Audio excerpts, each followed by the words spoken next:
Hello, everybody. Welcome again. I am with Beau Branson and Skylar McManus. Both of them have been on my channel before. Beau's been on here twice, and Skylar was on here pretty recently. I'm going to give a little bit longer of an introduction than I normally do, just to give the context of what we're talking about. I don't think you'll need to do any homework to enjoy this episode, but there is a decent amount of backstory to why it is that we're talking about what we're talking about, and both of them are grinning and they know what I mean. So Beau published a four-part lecture series, podcast series, on the forgotten doctrine of the monarchy of the Father, or the neglected doctrine of the monarchy of the Father. And just to kind of be brief, and if I mischaracterize you in any way, let me know. But Beau's point was that there is this strong theme, especially in the early church fathers, that the definition of the Trinity is a little bit different than the way that most modern people are used to thinking of it. That in the view of the monarchy of the Father, there is one person who is the who that is God, and that is the Father. So when you ask who is God in the personal sense, that just refers to God the Father.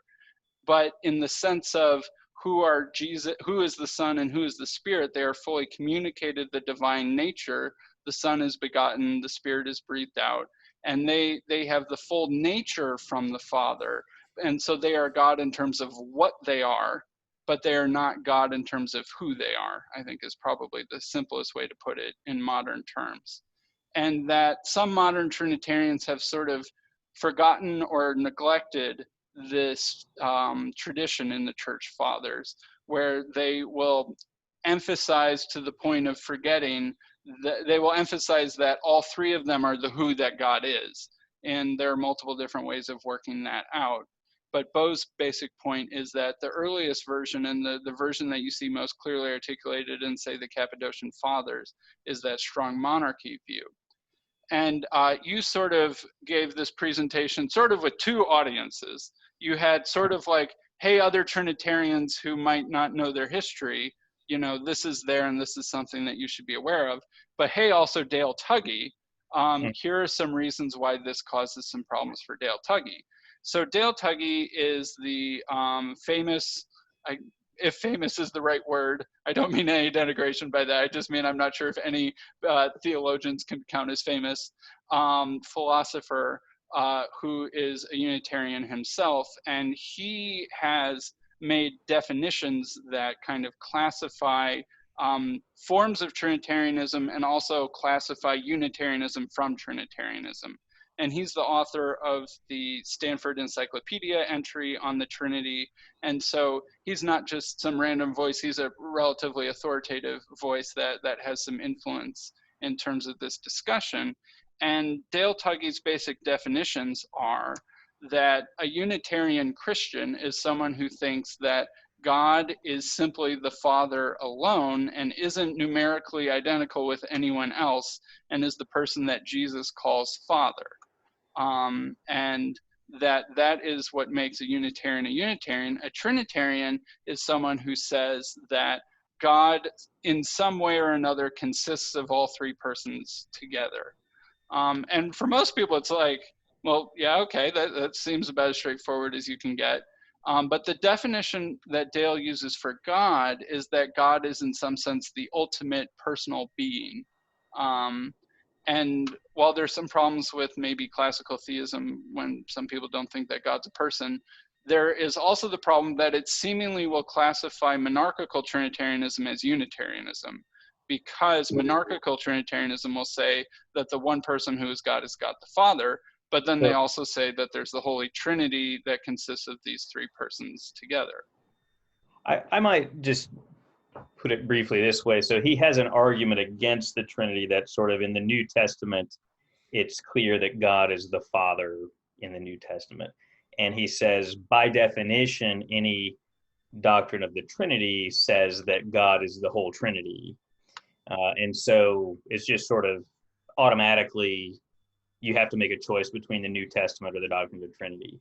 And my point in those podcasts was to say, so my point in that early set of podcasts was just to say there are people who will say that the one God is the Father. There are early Trinitarian church fathers like the Cappadocians, and all throughout history you get this kind of language, and up to today in the Orthodox Church you still have people saying sometimes like, yeah, the one God is the Father. So my point was just to say it's not just true by definition that a doctrine of the Trinity has to identify the one God with the whole Trinity. You could have a view where it's the Father, but then the Son and the Spirit have the same nature and they share the divine nature and everything. The point about his definition of God, I mean, that's kind of in Skylar and I's set of podcasts. And what we are arguing is not just that you'd have a handful of people like the Cappadocians or something that would kind of cause problems with his definitions, but that if you define God the way that Tuggy defines God, then basically everybody prior to the Reformation would count as a Unitarian on his definitions. Right. And it's a fairly recent development in history, the history of theology, that you get people saying that all three of the persons, Father, Son, and Holy Spirit, are just absolutely a se, and they're uncaused. It used to be anyone who believed in the Trinity thought that the Son and the Spirit have their source in the Father. Mm-hmm. Right. So there are a lot of points here. There's the questions of history. So because sometimes I feel like there are two parts of Trinitarianism that don't always fit together well. I feel like there is the one part, which I think is the older part, which imagines that God the Father is the cause of the Son, and then like pre-Nicene, there was confusion over whether that meant that he was also the creator of the Son, and that was sort of a focus of the Arian controversy, and that the Father breathes out or spirates or generates the Holy Spirit, and that this was old language and pretty fundamental early on language that delineated how these persons were connected to each other. And it wasn't just abstract. This did a lot of work in the theology of the people who articulated this. It wasn't some isolated, standalone, esoteric thing. It was very connected to how they viewed creation and how they viewed the Old Testament theophanies and how they understood the New Testament and all these things, right? It was a very interconnected and central component of the doctrine was understanding the relations between the persons. And that this was definitely at the fore of the discussions at the Council of Nicaea, and then over the Arian controversy for the decades thereafter, and then sort of at the end of that at the Council of Constantinople. That was a main focus, was how these things connected to each other, specifically how Jesus connected to God. And then I think that there was this other thing, this other layer that comes over that sometimes fits and sometimes doesn't quite fit, that was trying to make all three of them the one God in the sense that Dale Tuggy is articulating, that I think most Trinitarians recognize, that, you know, all three of them are in some sense God together, and it's a unity and triunity and a triunity and unity. And then I think that a lot of the theologians couldn't forget or couldn't discard that earlier stuff, that earlier language about the processions, because it was so central to the tradition before them. But how to fit them together and which part was more important to them? Is it more important to say that all three of them are God together and that they are one God? Or is it more important for you to say that the Father alone is the monarchy of the Trinity? And I think that's part of what's at issue here. And I can't help but get the feeling that there's a different emphasis maybe in the East than in the West, at least kind of before the modern era. I don't know if you guys would kind of agree with that description.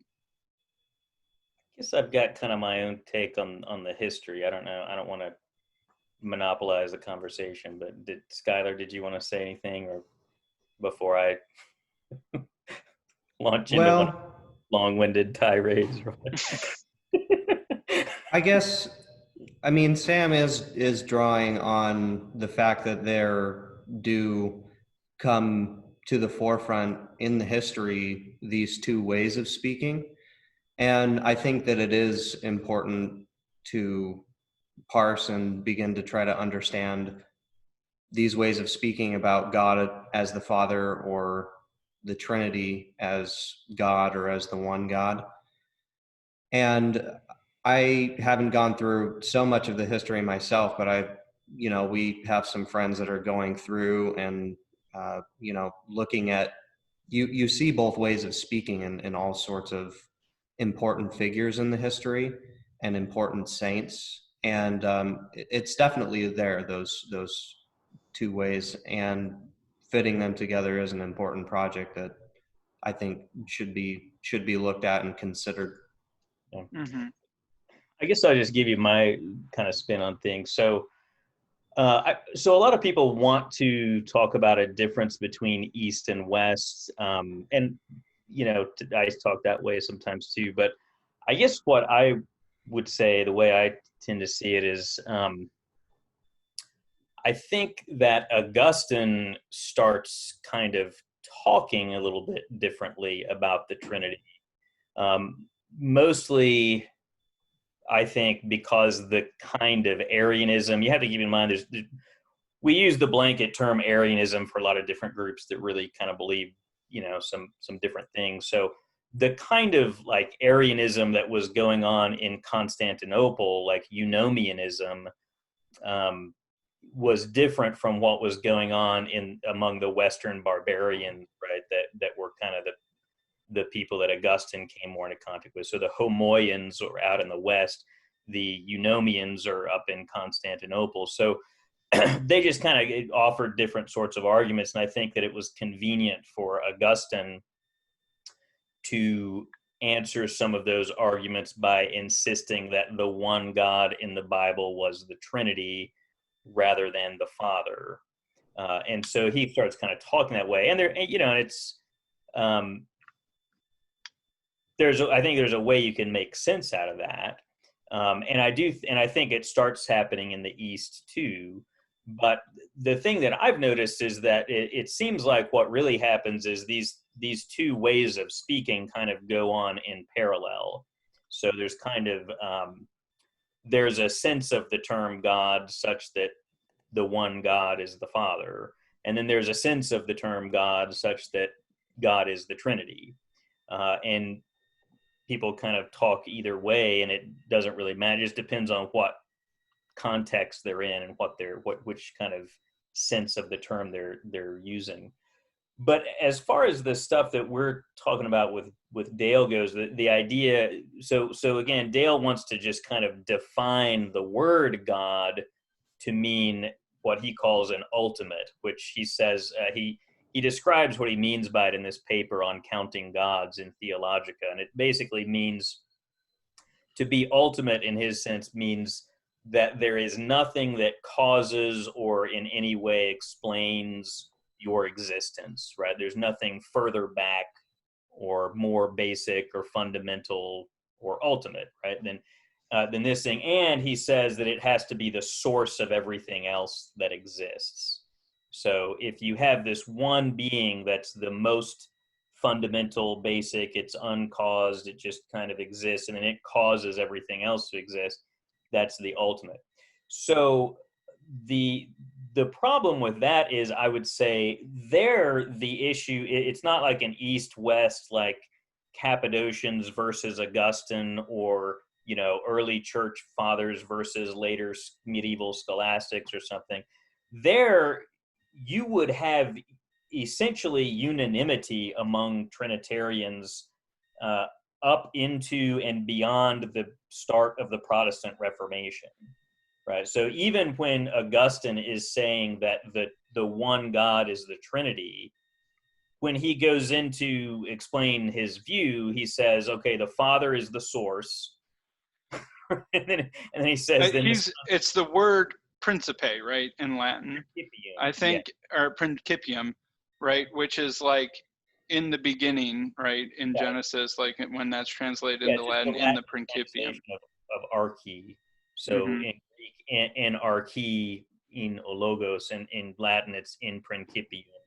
Yeah, and I think I want you to keep going, but I think at some point we're going to have to figure out if principium and cause are the same thing, and if that has a bearing So on the definition yeah, of ultimate. so Aquinas talks about that in the Summa, and he says what he says is we don't usually say, so in Latin you have the word causa, where we get the word cause, Mm-hmm. and you have principium, where we get the word principle, right, which means sort of the beginning. And he says we don't say cause. In Greek, you have this word. Well, you have arche, which would be like principium, and itia, which is a cause. But of course, in Greek, like a cause is more like an explanation. So like Aristotle says, the premises of an argument are the itia of the conclusion. They're the cause. They cause it to be true, but he doesn't mean like chronologically. Like there's no temporal distinction. It's just they're Mm-hmm. what make it true. So But Aquinas says like we don't use the word cause, but he says we don't disagree with the theology of the Greeks. He says it's just that in Latin the word causa has this temporal connotation that it doesn't have in Greek, and so we just use the word principium instead of the word causa. But he says our theology is the same. He says I agree with the Greeks about what they're saying. We just, the connotations of words in Latin are a little bit different from the Greek, and so we use different terminology. But none of the Greek fathers thought that the Father was like temporally prior to the Son and the Spirit. Like none of the Cappadocians thought that. They just say that was what the Arian dispute was about. right. The Arians, at least Some of them. initial stages, they said, yeah, there was a time when the Son didn't exist because the Father is the cause, and then the Son has to come after the cause. But the Orthodox party always said, no, the Father is always has his Son. It's always Father, always Son was Alexander of Alexandria's kind of slogan. So Thomas Aquinas. So the passage that you mentioned is in response to Thomas Aquinas's proofs for God, and one of his proofs for God is, everything has a cause. Things can't be their own cause. There can't be an infinite chain of causes. Therefore, there needs to be something that is the uncaused cause of everything else, and we take that to be God. Right. But when he says God, I'm pretty sure he means the Trinity, and that I think that his section, like his objection where he says the Greeks use the word cause and principle indifferently, I think he's doing that so that he doesn't drive the Son out of the Godhead with his proof for God's existence. I think that's part of the reason why he splits cause and principle. And so that makes me wonder if that gets right at the question of what does it mean to be an ultimate, right? If Aquinas thinks that the whole Trinity is the furthest back thing when it comes to cause, it's just that within the Trinity there's principles of source, but not causes of source. But there are causes then for everything else that exists. It seems then that it could be argued that he thinks that the whole Trinity is the ultimate in that sense that Tuggy means. I don't think that in the sense that Dale means it, you'd get there, because Dale seems to think that to be an ultimate, you would have to have just nothing at all that is in any way prior to you. And Aquinas is clear that the Father is prior in at least one sense. I mean, not in any other sense, but the Father is.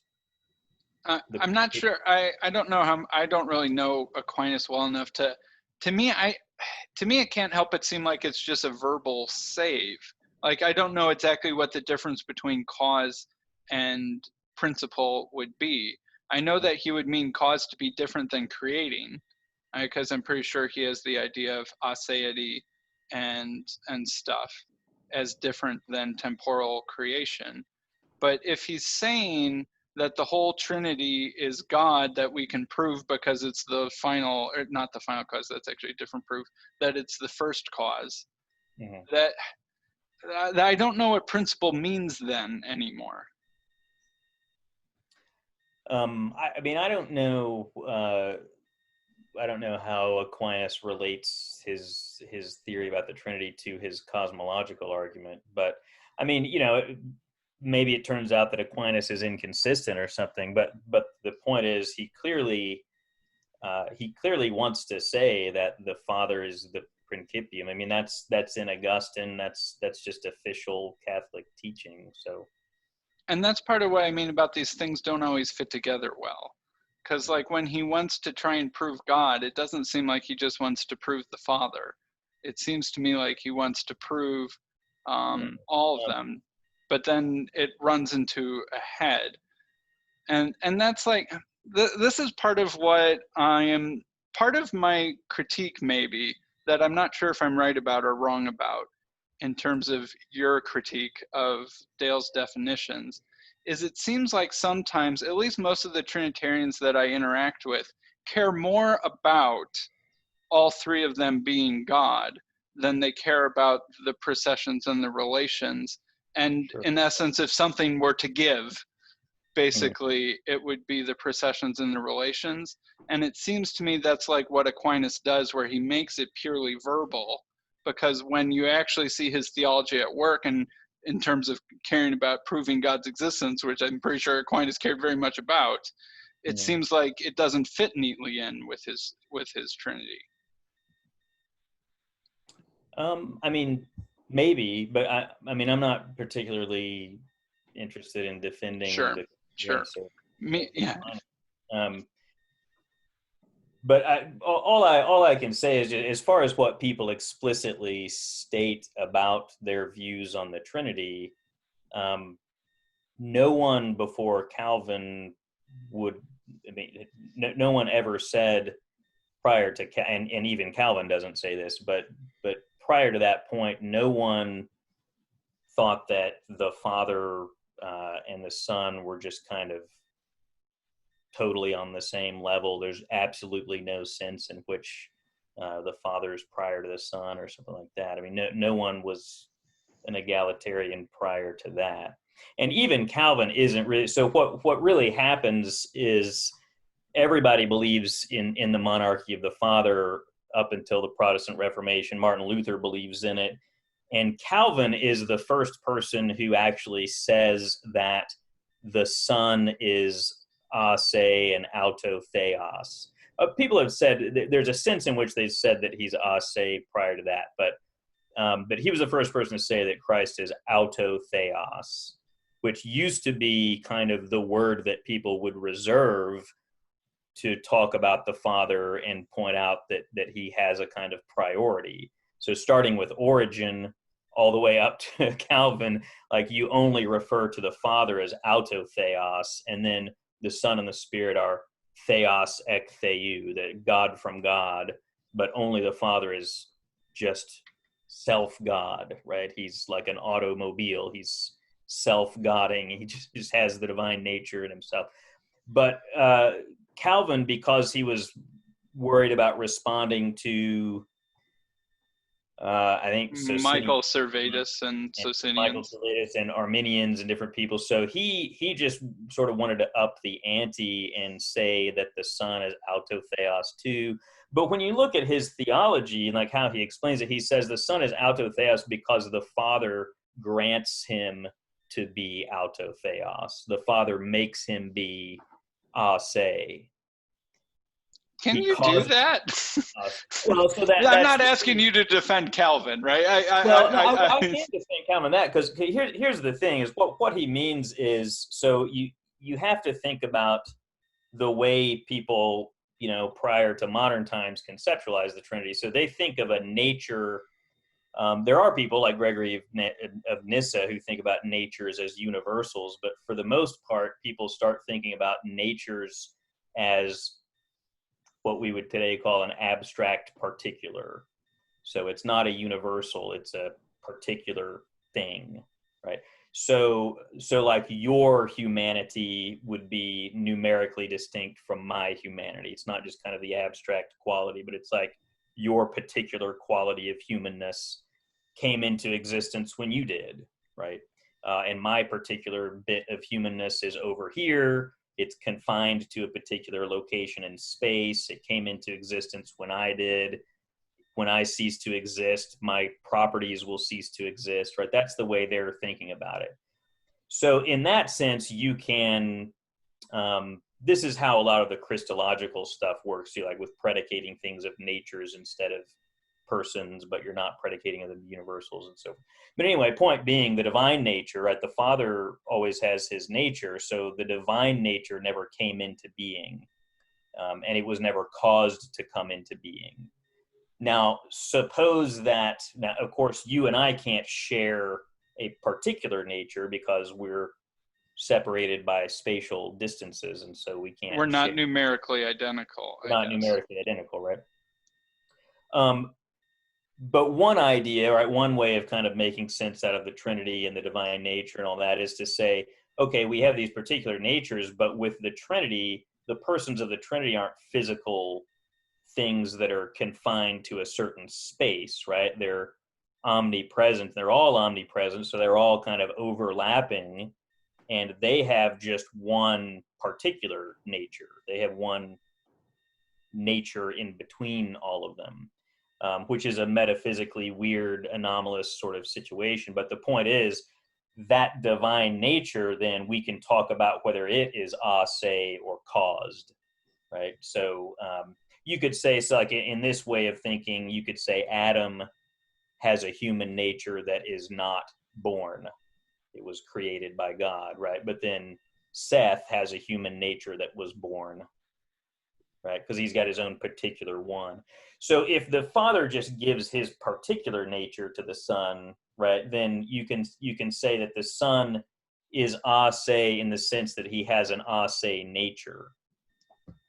Right? But then you say hypostatically or personally, he's not a se. Personally, right, his person or hypostasis, the individual existence, was caused to or is caused by the Father. And that's what Calvin seems to have thought. He says, okay, the Son is, so when he says the Son is a se, what he really means is the Son has this nature that is a se, and he was given that nature by the Father. So Calvin will still say that Christ is personally or hypostatically ab alio, he's from another. He's not a se personally or hypostatically. And he's not auto theos personally or hypostatically. He's auto theos at this other level. So in other words, what Calvin is really doing is he's just taking something that all these like medieval Roman Catholic theologians always believed, right? And he's sort of redefining his terms, or he's defining a different sense of autotheity and aseity and all that, and just applying that language so he can kind of give more exalted language to the Son. And part of that, I think, has to do with his biblical interpretation. So he thinks Yahweh is being applied, the word or the name Yahweh is being applied to the Son, and he thinks that Yahweh means the self-existent one, the ase being, right? And that's kind of how he makes that all work. But so it's largely, for Calvin, it's largely just kind of a verbal shift. And is that related to nominalism in terms of changing natures from being universals to being this almost parallel thing related to your person? Yeah, what today in analytic philosophy, people will call it trope theory. They call these things tropes. A guy, D.C. Williams, just came up with that term, and it's a silly term, but now that's not what people in analytic philosophy call it.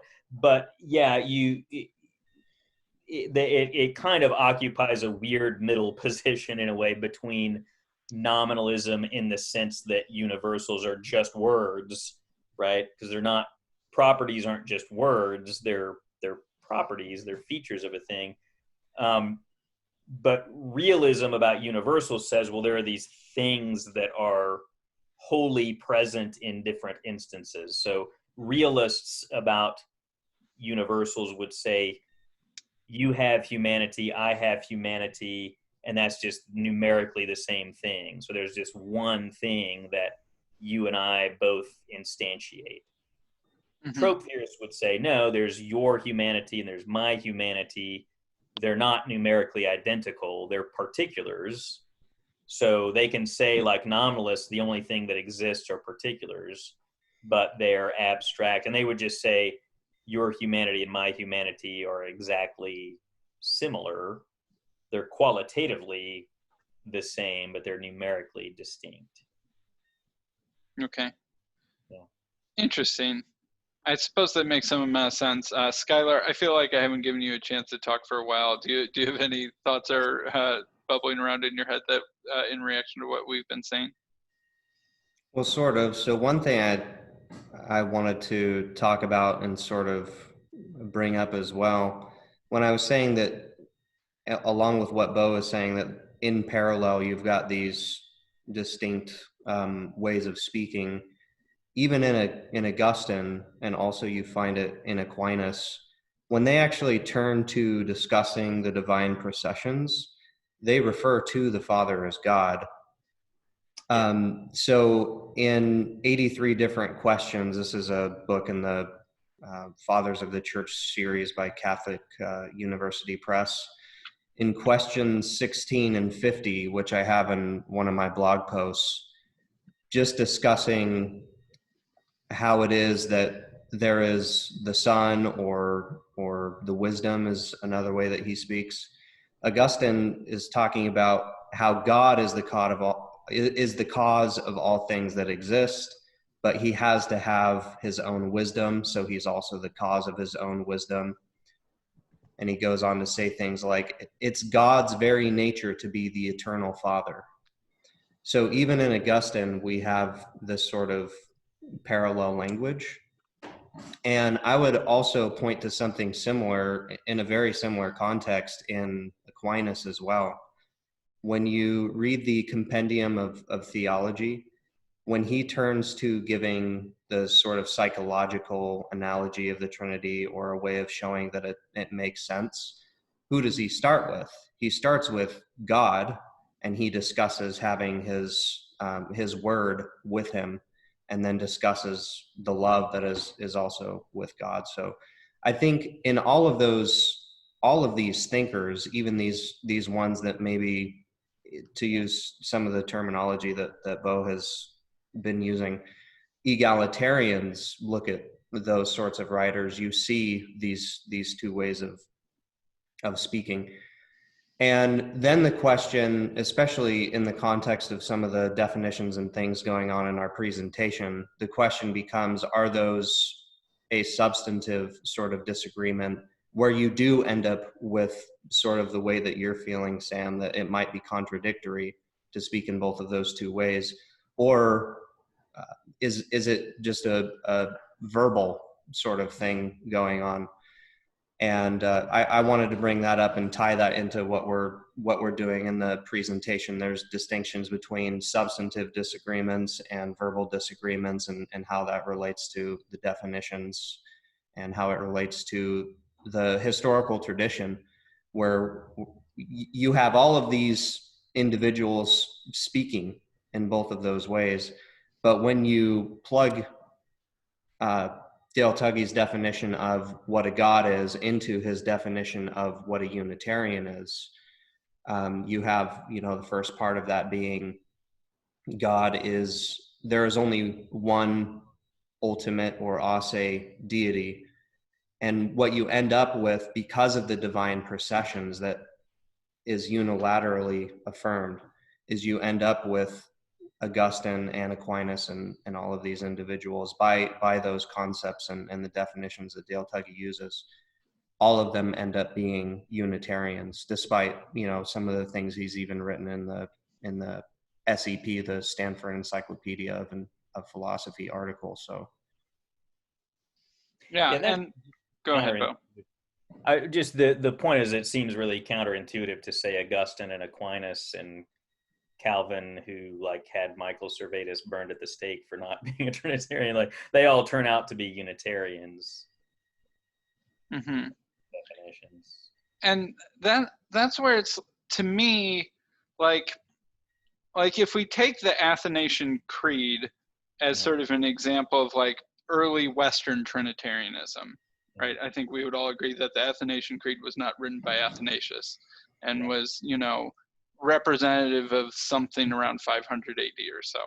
But it's still relatively early. It's earlier than the Middle Ages. It's like maybe the end of the classical period or something like that, where it will say things like, the Father is Almighty, the Son is Almighty, and the Holy Ghost is Almighty, yet there are not three Almighties, but one Almighty, right? Mm-hmm. That certainly sounds like it's saying that all three of them are one ultimate together.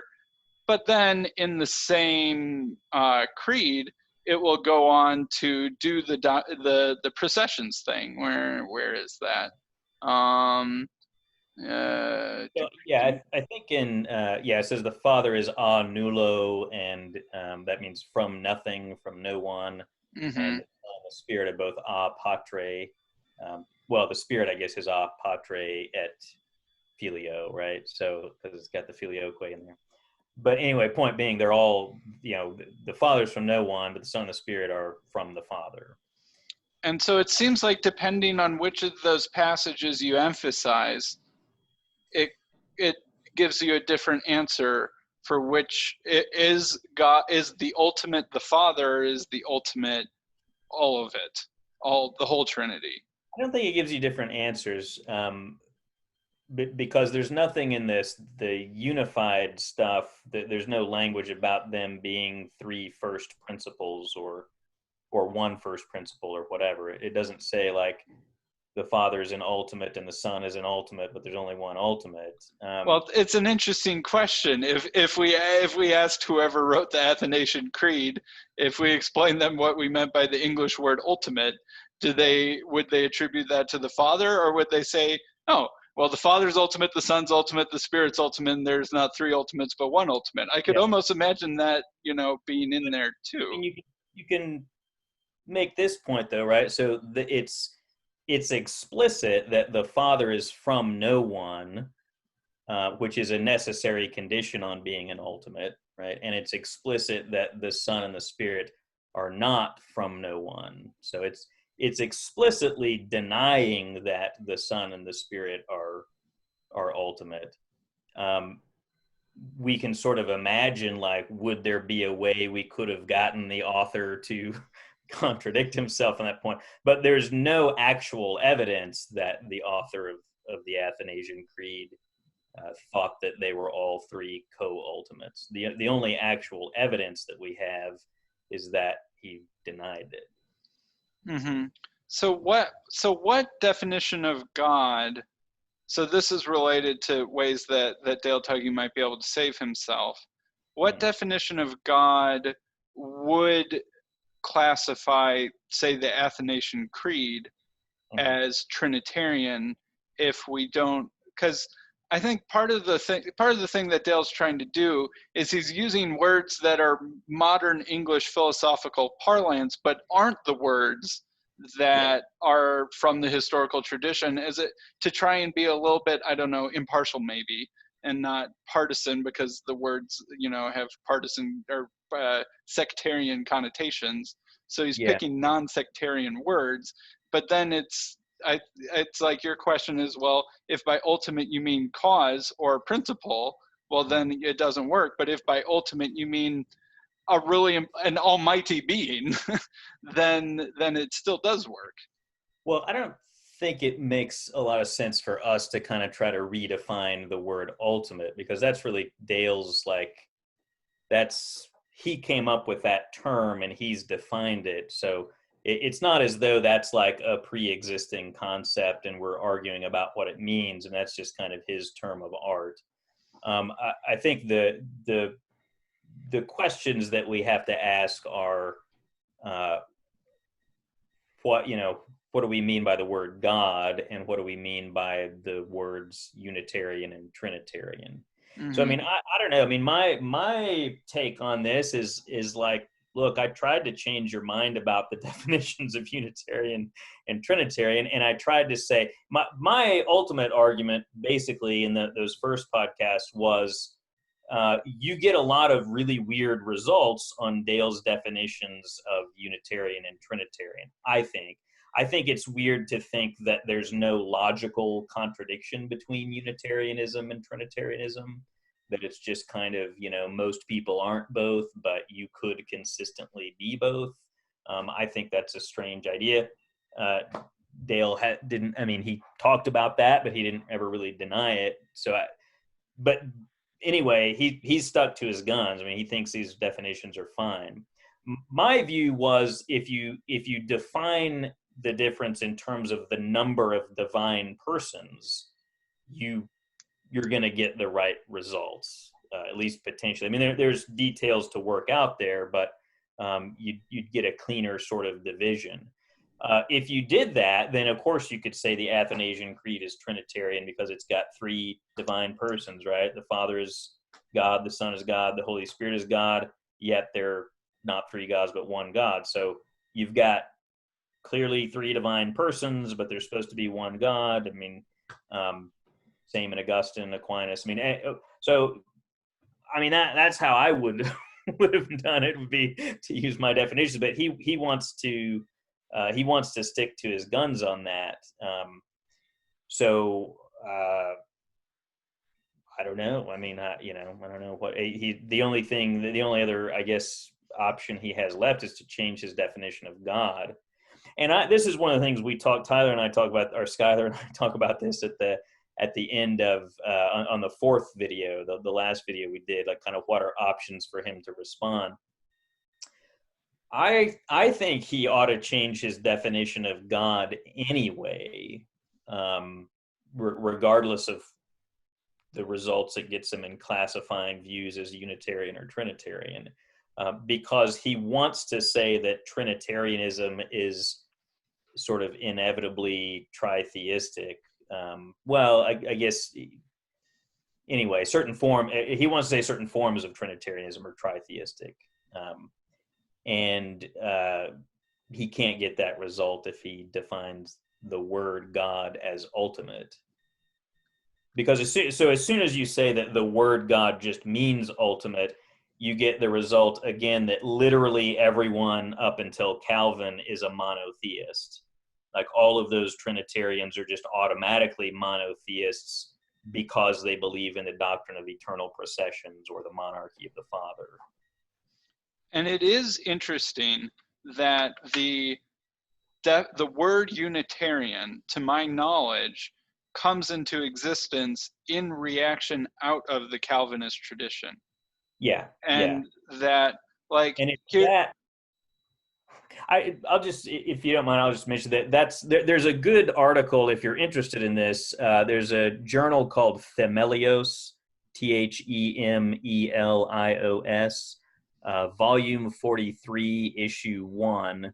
And there's an article on B.B. Warfield and the doctrine of the Trinity. And it's nice because he kind of traces the development of this view. And he says, we go up through Calvin and we still got an order between the persons of the Trinity. And then it's not until, who does he say? Herman Alexander Roll. I don't even know who that is. But anyway, it's 1700s, 16 to 1700s. Theologian I think he's kind of the first person coming after Calvin to start to say, like, well, maybe they really are kind of all equal or whatever. And then you get people like Hodge and B.B. Warfield in like the middle of the 1800s, this movement in Princeton, where they start just kind of explicitly saying, yeah, we need to abandon any vestiges of subordinationism, and because Unitarianism was being taught at Harvard is really part of the reason. So and I wouldn't be surprised if that's part of the story, is that they're reacting against that. They want to. So here's an interesting quote from Abigail Adams, the wife of the 2nd president of the U.S. And also my distant in-law, I like to point out. Nice. I acknowledge myself a Unitarian, believing that the Father alone is the supreme God, and that Jesus Christ derived his being and all his powers and honors from the Father. This is not any reasoning which can convince there is not any reasoning which can convince me, contrary to my senses, that 3 is 1 and 1 is 3. Huh. So the funny thing is like the first part of that, Yeah. you know, the Father alone is the supreme God, and Jesus Christ derives his being, derives his being. That, causation, creation, it's unclear. There's almost part of that is orthodox. And yet she's like, that's what it means to be a Unitarian. I can't affirm that if I'm a Trinitarian. Yeah. Well, I sort of want to point out, and I pointed this out to Dr. Tuggy as well, is that same sort of really strong language exists in authors that he has explicitly criticized for being tritheist. Right. Namely William Hasker. And William Hasker, in his book, it's the Oxford Analytic Theology series, Metaphysics and the Tripersonal God. When he gets around to talking about the processions, he says that God the Father brings about the existence of the Son and the Holy Spirit. And this is the same man who Dr. Tuggy wrote a whole paper arguing that he ends up with a tritheistic view. So what ends up happening is that even men who are in his published work said to be tritheists end up actually being Unitarians as well.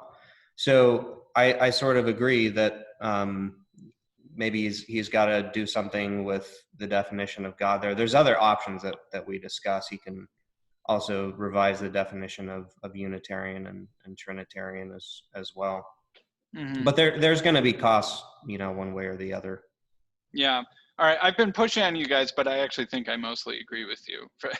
I think that you guys are making a good point, and that I think that Dale probably does often neglect the processions. And I think maybe part of that is because in a lot of modern people, it seems almost vestigial, right? It doesn't actually, it seems verbal, right? That a lot of people's affirmation of the processions, what they really care about is perhaps the mutated late stage Calvinist version of the Trinity that for some reason has leapt outside of the Calvinist tradition and seems pretty common even in like Catholics that I talk to nowadays and stuff like that. Yeah, well, so one thing I would say, no offense if you're a Catholic and listening to this, but American Catholics kind of are Protestants these days. I mean, it's kind of, I didn't say it. I mean, it's just turned that way, and they aren't properly catechized a lot of times and that sort of thing. I mean, I have a lot of good Catholic friends who they know their stuff, but a lot of kind of the man in the pew doesn't really know. But it's gotten to be popular among evangelicals lately, and it's kind of occasioned to this whole big controversy in recent decades between, egalitarians and whatever. The other group would just say they're the traditional Christian, but yeah, they argue about, what's in the church fathers or whatever, but mostly the egalitarians, I mean, they pretty much will just deny the doctrine of eternal processions. In fact, that's something I was reading Hodge. He's got some lectures he did on the doctrine of the Trinity and B.B. Warfield and everything. That they do just they come to deny the eternal processions. That's also why, like, recently there's been this whole kind of push that monogenes in the New Testament, only begotten, doesn't really mean only begotten. It really means like unique or one of a kind or whatever. Yeah. And part of regardless of the merits or lack of merit of the linguistic argument, like part of the theological motivation behind that is that they want it to not be the case that there's any scriptural support for eternal processions. And so that's part of what's kind of behind that controversy too. But yeah, it's become a big deal in evangelical theology, and it's kind of spilled out of just the Reformed tradition. Yeah, like with William Lane Craig or Chris Date, will just explicitly deny processions. Yeah. Like Chris State, when I was talking with him, he just said, no, I don't believe in any of that stuff. I don't think that's biblical. That's not important to me. Jesus is the Son in his human nature, right? Jesus is begotten in his human nature, which is, I was like, who at that point, honestly, I almost have to wonder, like, who are you being loyal to, right? If you're willing to be heretical, you know, like, you bet there's a lot fewer problems if you're heretical like me than if you're heretical like that. Yeah. No, I think that's a great point that you bring up, and this is something that irks me to no end with philosophy of religion these days, because it's like, what's the thesis? What are we trying to defend here? So, I mean, if you're, I mean, when people talk about the doctrine of the Trinity, I mean, this is one of the things I kind of worry about I think I talked about this a little bit in my dissertation and some other stuff, that, like, if you just sort of define the doctrine of the Trinity to mean whatever the Bible says about the Trinity, right? Well, then it becomes like an open question whether the doctrine of the Trinity isn't like Arianism or Unitarianism, right? I mean, I believe in the Father, the Son, and the Holy Spirit. Why don't I just get to call what I am Trinitarian? There's there's three of them.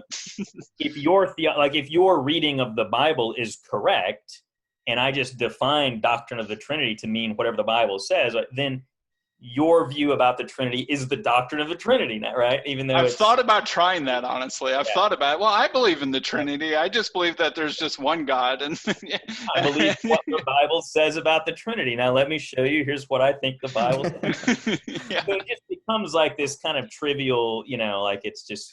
It's verbal shibboleth or something. Yeah, exactly. It's just like the doctrine of the Trinity could end up being whatever. If you mean... So when I talk about the doctrine of the Trinity, I mean, like, well, whatever the church kind of decided on at the end of the 4th century through this whole, Trinitarian controversy. So, but then if that's what you mean by the doctrine of the Trinity, then it's like, well, once you start jettisoning like traditional components of it, it's like, are you defending the doctrine of the Trinity anymore, or you're just defending parts of it, or right? But then if you define the doctrine of the Trinity as something like, well, whatever people sort of say about the doctrine of the Trinity, like commonly or something, then you get into all sorts of problems. I mean, so it can change over time, right? It's a moving target now, right? The doctrine of the Trinity could become Unitarianism if Christians just all decided that was what they're going to believe. You know what I mean? Like, right. So. And that gets back to the Abigail Adams thing. I'm a Unitarian. I believe in that the Father alone is the supreme God, and that he is Jesus derived his being from him. It's like, well, that's in the Nicene Creed, right? Yeah. I'd be interested to know the rest of her, like, Christology. Like, does she think Jesus? I think she was basically a Neo-Arian. A decent amount of the highbrow New England Unitarians at that time were basically Neo-Arians, and they pre-existence, first most important being after God. They might, I'm not sure what she would have said if she had a creation causation distinction, but basically that general gist. Interesting. I think it's interesting that you bring up the Nicene Constantinopolitan Creed, Sam, because in our discussions prior to this, one of your questions about, the presentation that we gave was, well, how do we sort of tell, like, what's a substantive belief and which part of these ways of speaking are we able to prioritize, when we have these people later on who are saying things like God is the Trinity, or even the one God is the Trinity. And one thing about that is, all of these individuals are confessing that creed. And in fact, there are parts that are taken time out of their own liturgies that they are performing every week where they say the creed. Mm-hmm. So I think that should be at least one important and determining factor with how do we prioritize which parts of the language. I mean, they are confessing that creed, and that continues for for a long time, even up until the present day. So, right. Like, does William Lane Craig go to a church that recites the Nicene Creed? I bet that he I don't know. probably, if they don't recite it, I bet that he belongs to a denomination that gives some sort of lip service to it. Yeah. And so that, what? Is he not just like a Baptist? I think he's like a Reformed Baptist. And Yeah. like, I think that's part of the reason why he says, well, here's my conjecture about the Trinity, right? Or here's a hypothesis, a model, right? I don't think he commits to it, and I think that's part of the reason. I suspect like that's what he actually believes and what feels compelling to him, because once you get him talking about it, it certainly seems like that's what he's believing. But then there's still this lip service to the councils, and so then it's like, well, so what, how are these definitions supposed to work in a situation like that? What's weird to me is there was a thing, this has been decades ago now, but I forget, it was like the Society of Christian Philosophers or what, but anyway, one of these like societies of Christian philosophers or whatever, where he got really upset because they were allowing Mormons to join. And he argued that they shouldn't be allowed to join because they deny the historical doctrine of the Trinity. And he actually started, I think he was the one who started it was like the evangelical Christian philosophers, where there's kind of like two different things. But anyway, it's like there's a different group and its own journals and whatever, and he was instrumental in all that. But it's like, yeah, then you look at the stuff that he says about the Trinity, I'm like, well, but that's not really like the historical doctrine of the Trinity. That's this like newfangled thing that, post-Reformation Reformed theology has kind of come up with. So it's like, why do Mormons count as Trinitarian heretics, but he doesn't? Well, This is something I've always had a problem with, though, with Protestantism, because there's this thing where once you get too far out of whack, we're going to start talking about history and start talking about the traditions. Say this is, you're denying something that's part of historical Christianity, the historical Christian tradition. But as soon as you mention something that's part of the history that they don't like, it's like, well, that's just the traditions of men, and it's right. I run into that all the time, as you guys can imagine, when I'm in an evangelical church, where it'll be like, well, we just believe what the Bible believes in its original context to its original audience and stuff like that. I'm like, okay, well, I don't believe in the Trinity. Yeah.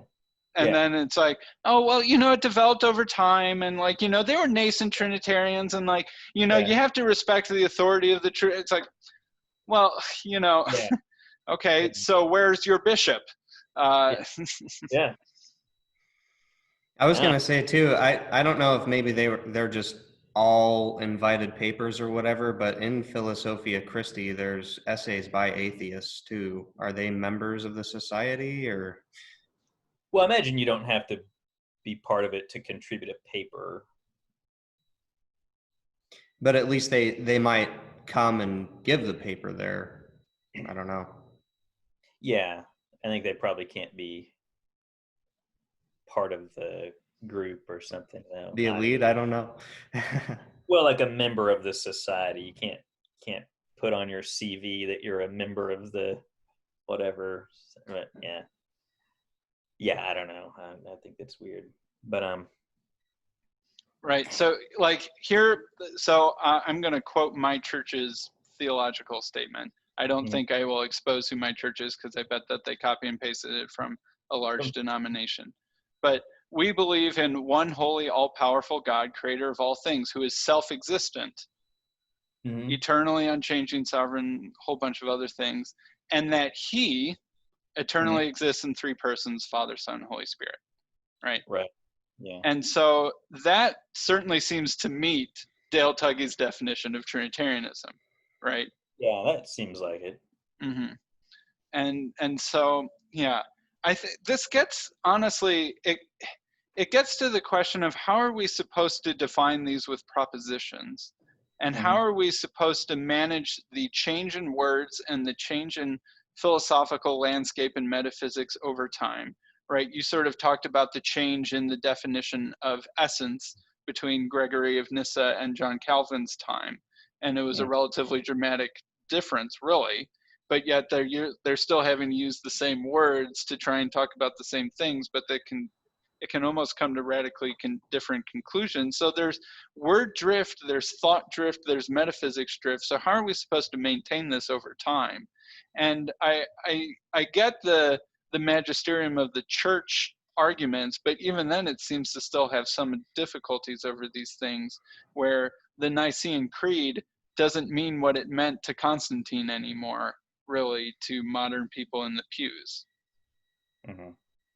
Well, I think that's a good question. I think, so I mean, I'm editing a issue of Theologica right now where we talked about conciliar Trinitarianism, like what, if you just look at the councils, what kind of theory emerges, or, what's still left unclear and so forth. But I do think that, I think that in order to understand, let's say, council documents, like, you have to know something about the views of the people at the time. I guess an analogy that I would give is like constitutional law, right? So when the Supreme Court has to debate like a matter of constitutional interpretation, there's sort of different, there's certain questions that's pretty clear, and so it doesn't really, it doesn't become problematic. There's certain issues, though, where there's kind of different schools of thought. So some people would say, some people say the Constitution's a living document, and it's just up to us to kind of reinterpret it however we want or whatever. And some people say, well, you have to go back to what the original meaning, the original intent was, or whatever. And within that, there's different views, like, do we have to figure out what the authors intended? That seems pretty problematic to a lot of people, because we don't really have any way to know what the authors intended a lot of times.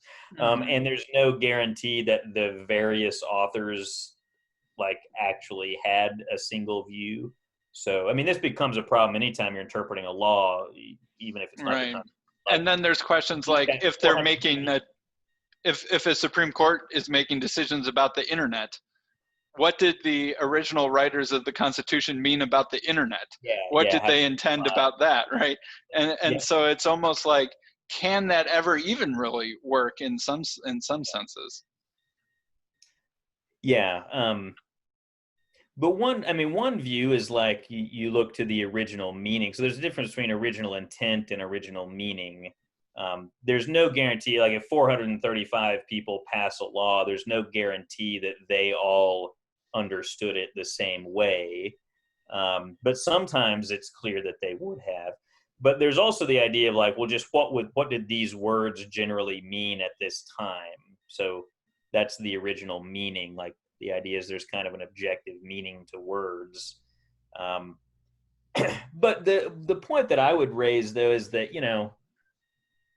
I mean, if you think about something like constitutional law, we only hear about the 5-4 decisions in the news, because those are dramatic ones. But the vast majority of Supreme Court cases are decided like either 9-0 or 8-1 or maybe 7-2. And it's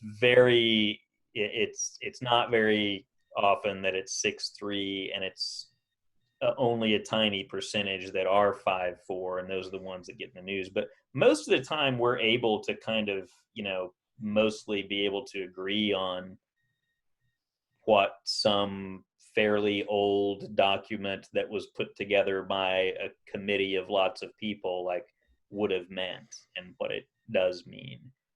So for the most part, it seems like it's not normally a really problematic thing. Right. A funny thing that, and this was always back in the back of my mind when I was listening to your guys' presentation, is that there was part of me that was kind of, disagreeing, and part of me that was kind of agreeing.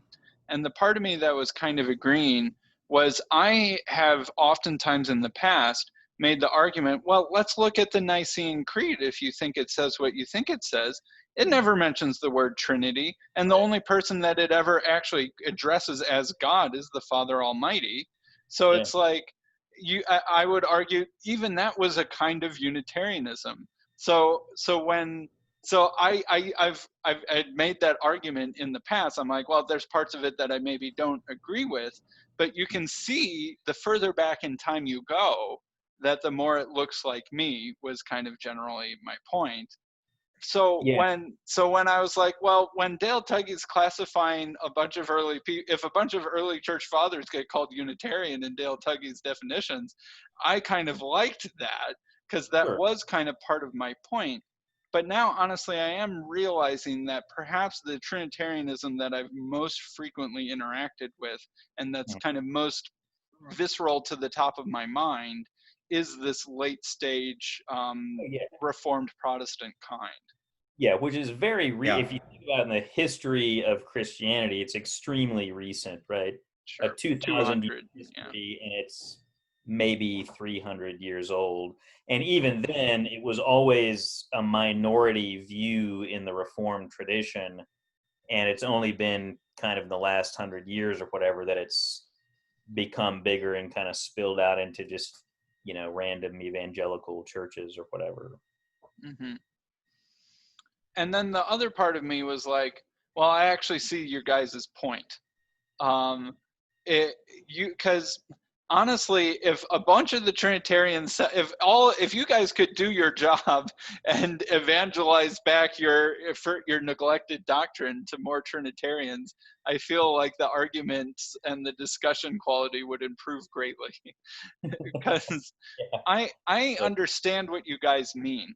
I think I can say when you guys explain the Trinity, it seems like something that could be believed in.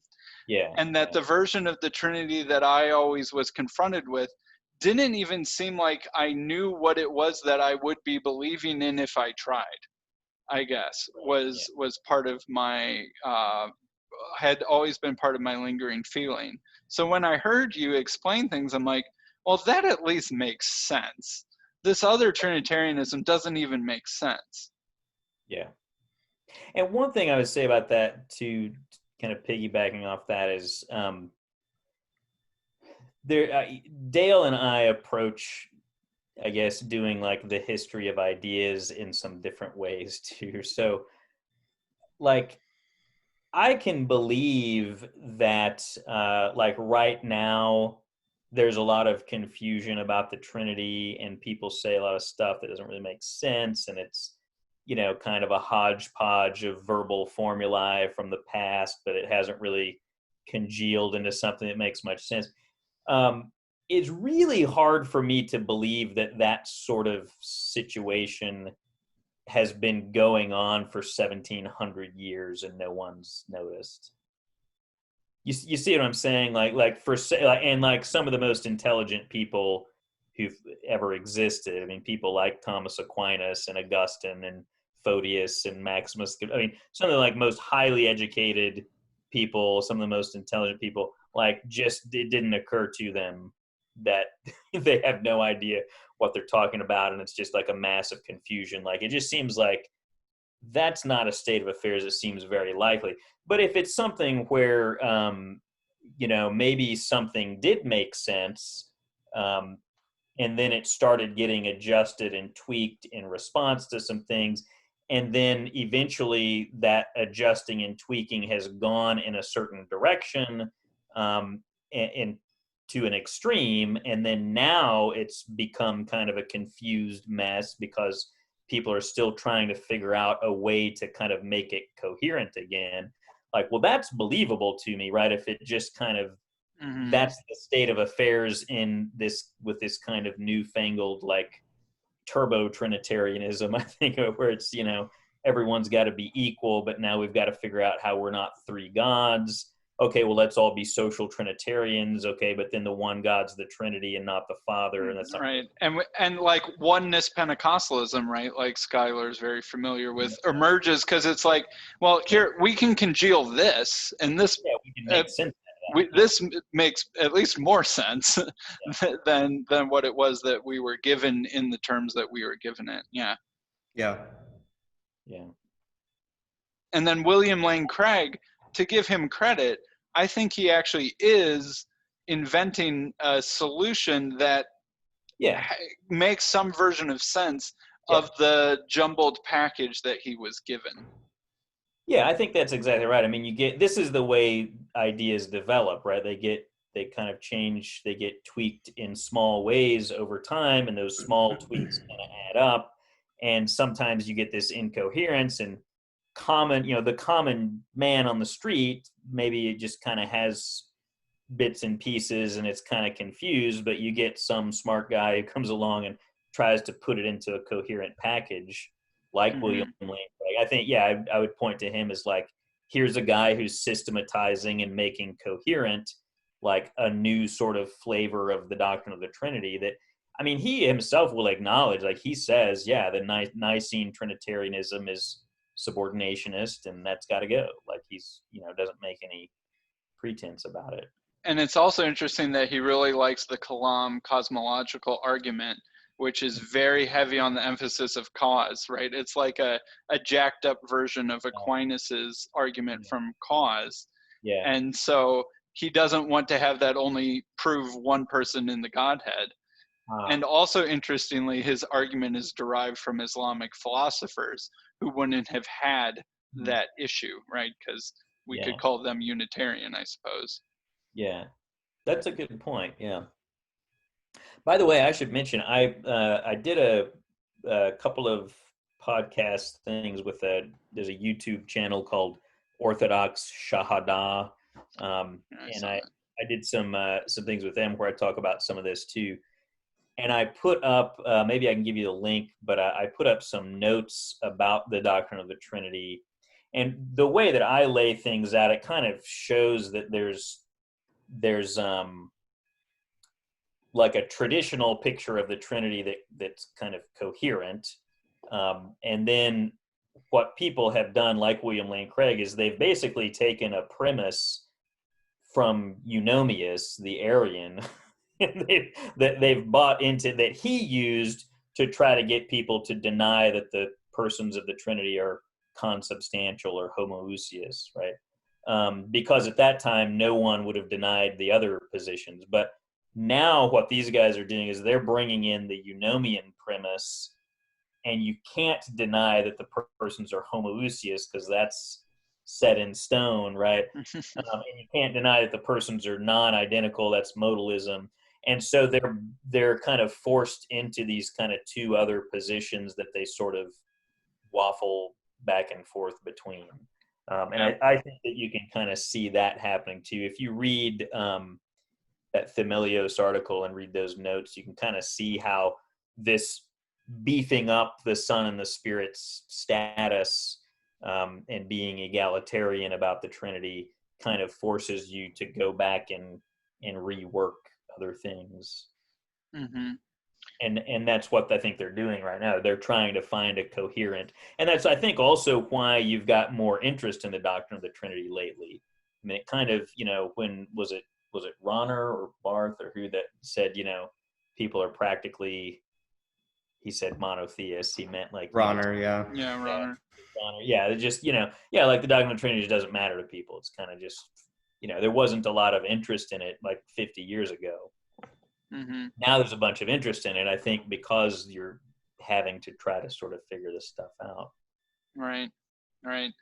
I might say, though, like when you're talking about the change in ideas over time, I think where we might disagree is how much of that happened before 300 AD too, right? And how much of the apostolic theology might have had some of that ideological drift that then maybe gets recrystallized in a couple different phases over time, and how to make sense of that. Because that really seems to be, at the end of the day, how we define Unitarianism and Trinitarianism. I still know what you believe, I think, and you still know what I believe, mostly. And so what we call it is an interesting exercise in ironing out those distinctions, but we still know what we believe, more or less. Yeah. I think so. I mean, there's some more work that Beau and I are doing on this sort of thing, and maybe would end up being relevant to that. And one of the things that we've looked into is how do people understand what God means. And as far as, I've been able to find doing searches in, Logos Bible software and wherever else that I can, is that even in the pre-Nicene period, what God ends up meaning in the most fundamental sense is the first principle, or the first cause. And that's something that's even used in others who have like a Logos Christology and that sort of thing too. So yeah, I mean, I think that's worth discussing and exploring, but it would be interesting to trace how that all goes through. But I think by and large, what those men around Nicaea and then, first Constantinople, they view themselves as, even the Arians were doing this, they saw themselves as having the view of what came before them. I mean, everybody's trying to kind of shore up what happened before so we can figure out which view is the correct one. So yeah, I mean, there's a lot of practical consequences to this sort of discussion too. I feel like a lot of what we've talked about tonight has been a somewhat abstract, but there are practical considerations for this sort of thing too. One thing I want to mention too, and this is something that I think Beau and I will point out maybe in print or elsewhere at some point, in basically using the content of this presentation, is one of the ways that Dr. Tuggy ends up getting the entire tradition before 381 being Unitarian. It has a lot to do with all of these concepts. But in order to motivate that historical narrative, one of the basic parts of that is that he says that Basil of Caesarea's view was incoherent, and that he ends up being what looks like both a Unitarian and a tritheist, or just a tritheist, and then the Gregories try to shore that up, and then that's why he argues you end up having the Trinity becoming the one God instead of the Father at or around 381. But I think it also follows, if you look at what we're arguing in that presentation, is that historical motivation for what he's recently argued, that can't exist because of his definitions of what the ultimate is, or what God is as the ultimate ase deity, because you'll end up having, Basil saying things like, there's one God because there's one Father. And then he'll say, well, the Marcionites had two first principles, but we only have one. So just to go off a little bit more, and one of the reasons that I say that, and you didn't bring this up like in the introduction, but some of the considerations for me when I've been thinking about this and kind of being in between things, as Sam, you and I talked about in the video that we did, was just trying to find like a theological home and that sort of thing. And then for somebody who's listened to Dr. Tuggy for a long time, and I find out, they have the Unitarian Christian Alliance and that sort of thing. What I found really interesting, and why I'm bringing this up, is that sort of view seems to be enshrined in even one of the videos that the UCA has done about there's no Trinitarians prior to 381. Yeah. So, I mean, these are videos that are being put out as a part of the reason that you should be a Unitarian, or part of the reason that you should join, be a part of the UCA, if you're a Unitarian already. And I think these ideas, when we start to look at them and look at the history and how his ideas kind of go together, it becomes, I think that there are really important practical considerations there, just in that sort of example that I bring up. So lest it sound like we're talking about the processions, and we're talking about just throwing, history out there and that sort of thing. I think that these things are really important, and they've been important I think for me, thinking through, theology and where to land and that sort of thing too. So did you have any Yeah. comments on that sort of thing either? Or? Sure. No, I think you're right that there are some, I think especially you and I, Skylar, have experienced that this is not just an abstract thing. Yeah. That every once in a while, it's, we can have a nice talk here tonight, and I really enjoy this sort of thing. And I do just like talking about abstract ideas sometimes. That's kind of fun. But Sure, then there same. are times in my life where it is extremely practical, and often in a bad way is when it gets practical. And honestly, one of my goals is I'm still a Protestant, and I still kind of do think that sola scriptura in the original intent of the authors can probably kind of mostly work. And I know that there are some difficulties with it, and that I do see some of the arguments for a church magisteria and a thicker role for tradition. But part of me really thinks that evangelicalism just needs to open up this topic open up the Overton window on this topic again, right? Like if we can have William Lane Craig supporting what he wants, and it has nothing really to do with the actual historical doctrine of the Trinity, then why are we still paying lip service to that idea? Part of me wants to open it up so that Unitarianism and Trinitarianism and other things can be back on the table again within American evangelical Protestantism. I think that really is basically my goal. And that I'm in the situation where I am at the mercy of certain pastors and elders and those sorts of things for me being able and my family to be able to belong to churches and take communion.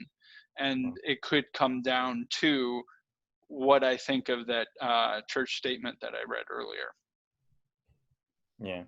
Do you think sola scriptura should be opened back up and for debate? I know what you're saying. I get the point, Beau. Like, because that happened in the Reformation, right? Well, wait a minute. If we're going to be sola scriptura, then maybe we should re-examine which books are the scriptura too, right? And then it's like, well, by what method are you making that determination, right? And it doesn't seem like there could be it seems like an almost impossible question to answer a priori, right? So one thing I do get part of your point. Yeah, I mean, you like I don't know if you would classify yourself as in some sense evangelical or whatever, but I mean, whatever we want to characterize kind of the common American Christian landscape as or whatever, like if that had been the way that the church had functioned early on, like you wouldn't have a Bible. Right. I mean? So like some interesting things about this, right? Like, the early church didn't have the New Testament because they predated it. Right? The church in the book of Acts didn't have the book of Acts because it hadn't been written yet. Yeah. Right? And you can do that sort of thing. And, if you do the thought exercise, who is the first person to have all the books of the New Testament in one place at one time? Yeah. Probably like the mid-2nd century or something like that. I'm not even sure if Irenaeus had all of the books of the New Testament, or maybe he's about near the first, right? Yeah. And so how do you? But when I look at the way that consensus happened, to me, it's sort of like when Star Wars fans argue about what books should be part of the Star Wars series or what movies should count or not. That there's some sort of organic grassroots consensus that gets winnowed out over time. And I think that process was mostly done by the end of, say, the 3rd century. And during that time, we don't have the New Testament canon as we have it today until Athanasius, though. Well, I mean, I think that there are people before Athanasius. Like, I don't think Athanasius was being novel, nor did I think that he thought that he was. There were some books had more disagreement than others, right? Like the book of Revelation, more disagreement. The book of Hebrews, more disagreement. the Gospel of Matthew, I don't think anyone really disagreed with that one, say. And, you know, the core letters of Paul, very little disagreement. So I think, and that was relatively quick that happened. And like Larry Hurtado will talk about the fact that one of the things that seems to identify proto-orthodoxy is the fourfold gospel, right? The Matthew, Mark, Luke, and John, and that consensus shows up early second, mid-second century. So I think that part of my point would be that my Christology was a live option and had a live constituency at the time that the New Testament was mostly by some sort of organic consensus agreed upon, with some debate around the edges. Mm-hmm. And that it really doesn't start, I think there is a real big shift in how the church operates, beginning with Constantine. And I don't want to overplay that, but it's a big difference when there are bishops that are in some level of persecution or not, and then when you have a more top-down thing that really desires conformity and unity to a stricter and higher level than there had been before. Yeah. Would you say that the same thing would be true about something like the Orthodox doctrine of the Trinity? That it was a live option, that was, or something like that would have been a live option by about the time that the New Testament. I mean, I think like Irenaeus is close. Yeah. I mean, I certainly think, I mean, I think that Irenaeus is like neither Arian nor Trinitarian. That I think that we've kind of discussed this before, that he seems to have the potential for both within him, right? I think that there was distinctions and questions that he hadn't quite answered yet, but he was in that direction. So super high pre-existence with an extremely high view of the importance of Jesus, which is what Trinitarianism descends from, was certainly a live option. How quick, when it showed up, when was the earliest that you could find it, is an interesting question.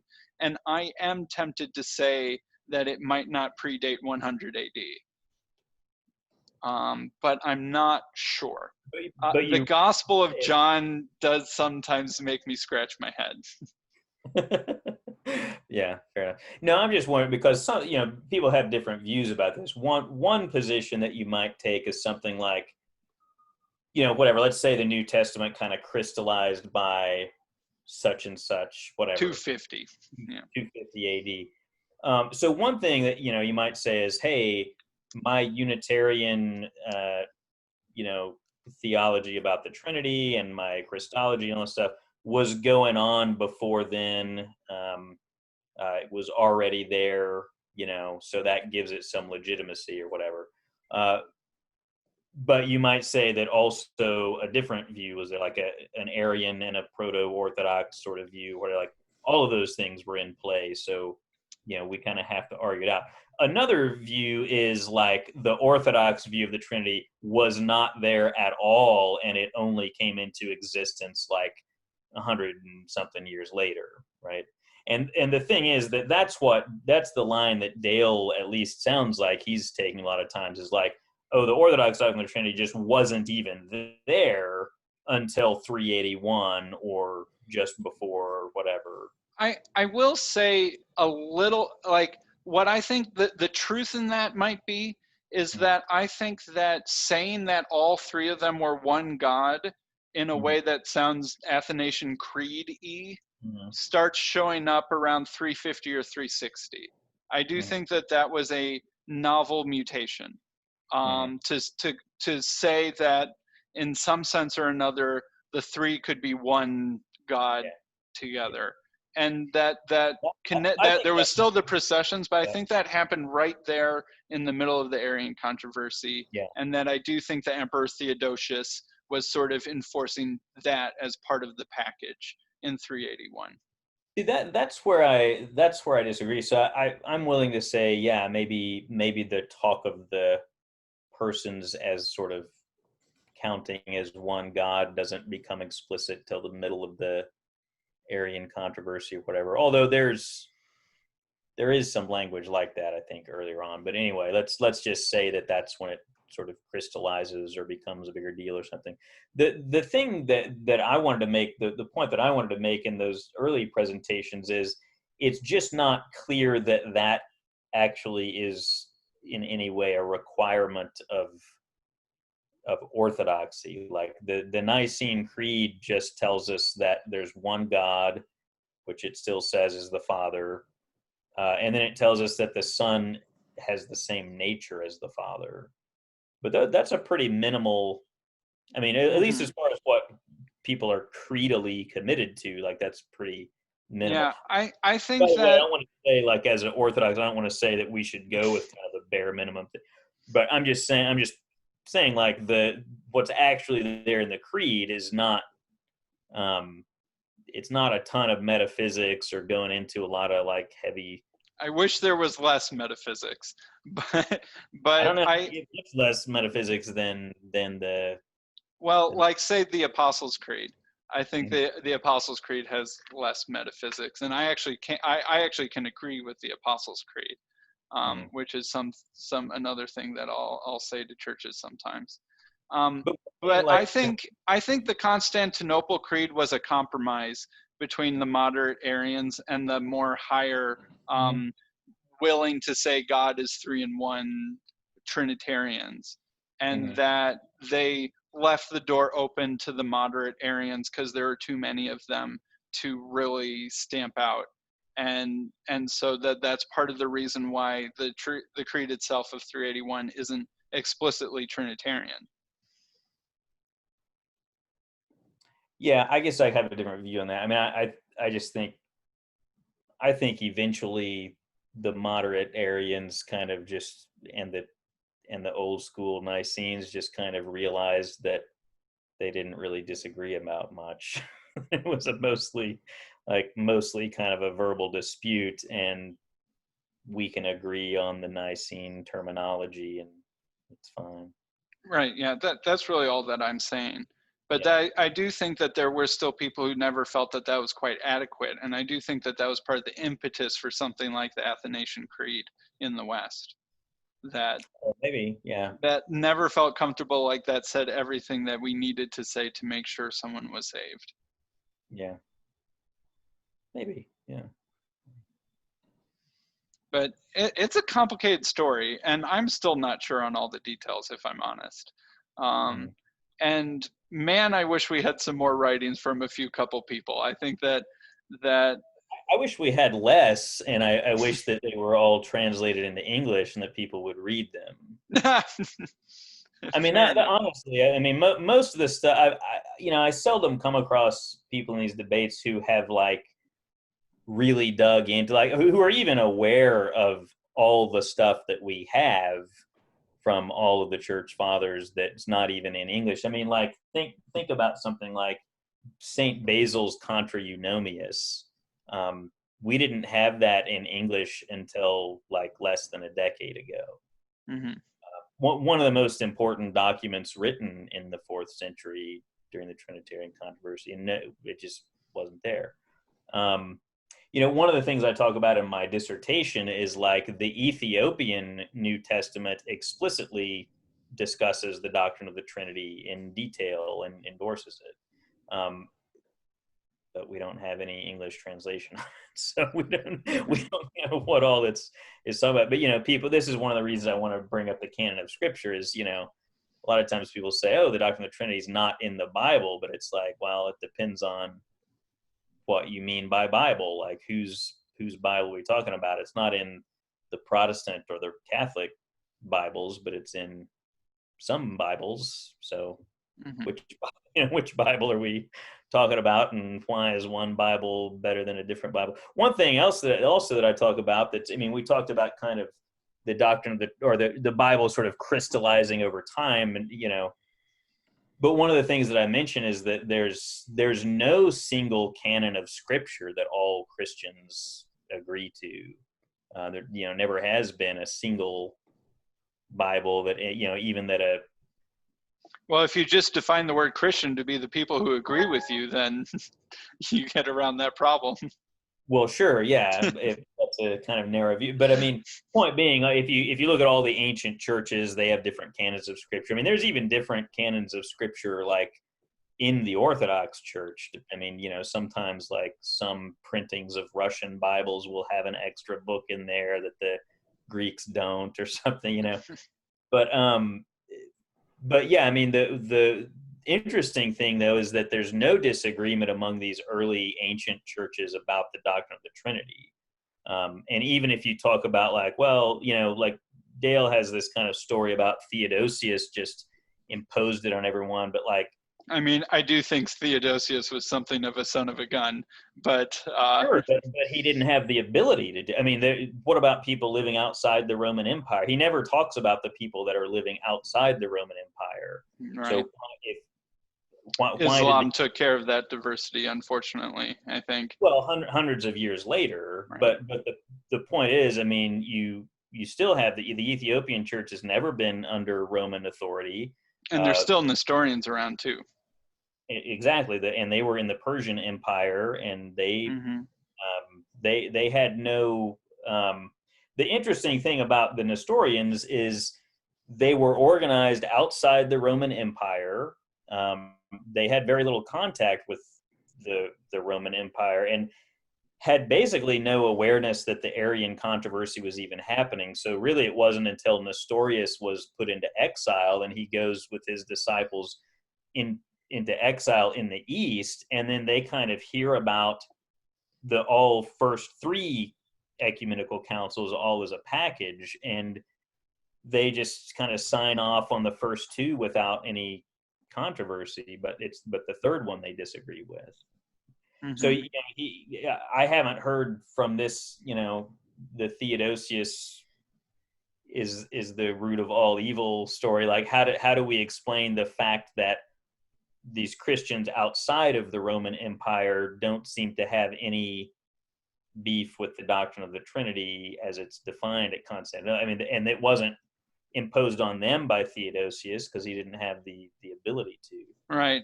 Well, there's a lot of interesting alternative who were evangelized originally by Arians. Right. There's some alternative histories that are kind of fun to think about. Like if Attila the Hun never ravaged, Northern Europe where a lot of the Aryans were hanging out, or if the Muslim conquest never got to North Africa, right? Because North Africa was mostly, or Western North Africa was mostly Aryan at the time that the Muslims got there and stuff like that. And so Aryans discovered America, and then the Native Americans are actually the Aryans, Beau. And I actually think that Muhammad was very influenced by Jewish Unitarian Christianity.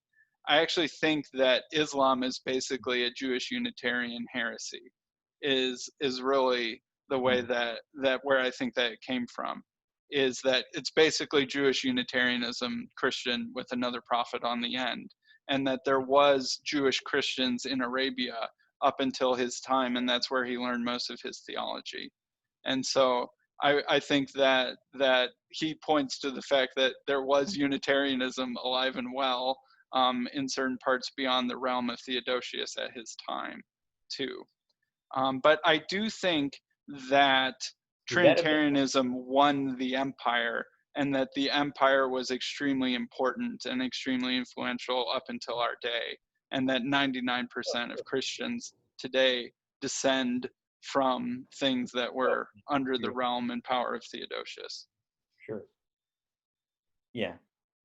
I'm just saying the idea that it sort of these views just weren't around until then, or that he then just kind of imposed it on a bunch of unwilling people, like, it raises a lot more questions, I think, than it answers. Well, I mean, we do know that he raised the Valentinian churches, and that he wasn't quite very nice to the Jews either. And that I do think that, like Photinus was a person who certainly seems like he was a biblical Unitarian or something close, like the descriptions of him basically seem like things that I would agree with. You know, he gets accused of thinking Jesus is a mere man and stuff like that.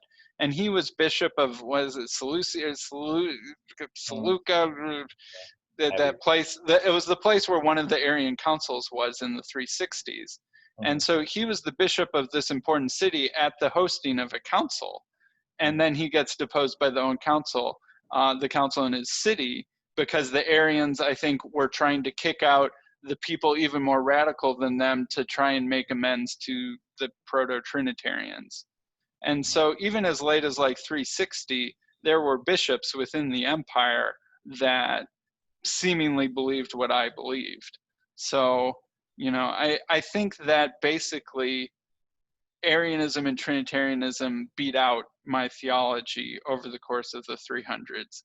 But in the beginning of the 300s, I would bet that it was decently common. Not maybe a majority, but probably more than 10 or 20%. But it's really hard to know. Yeah. Maybe. I mean, I guess I never really know how to take these sorts of points, though. Right. And I still have the weird question of why did you guys win? Well, I guess I would say two things. I mean, number one, I just don't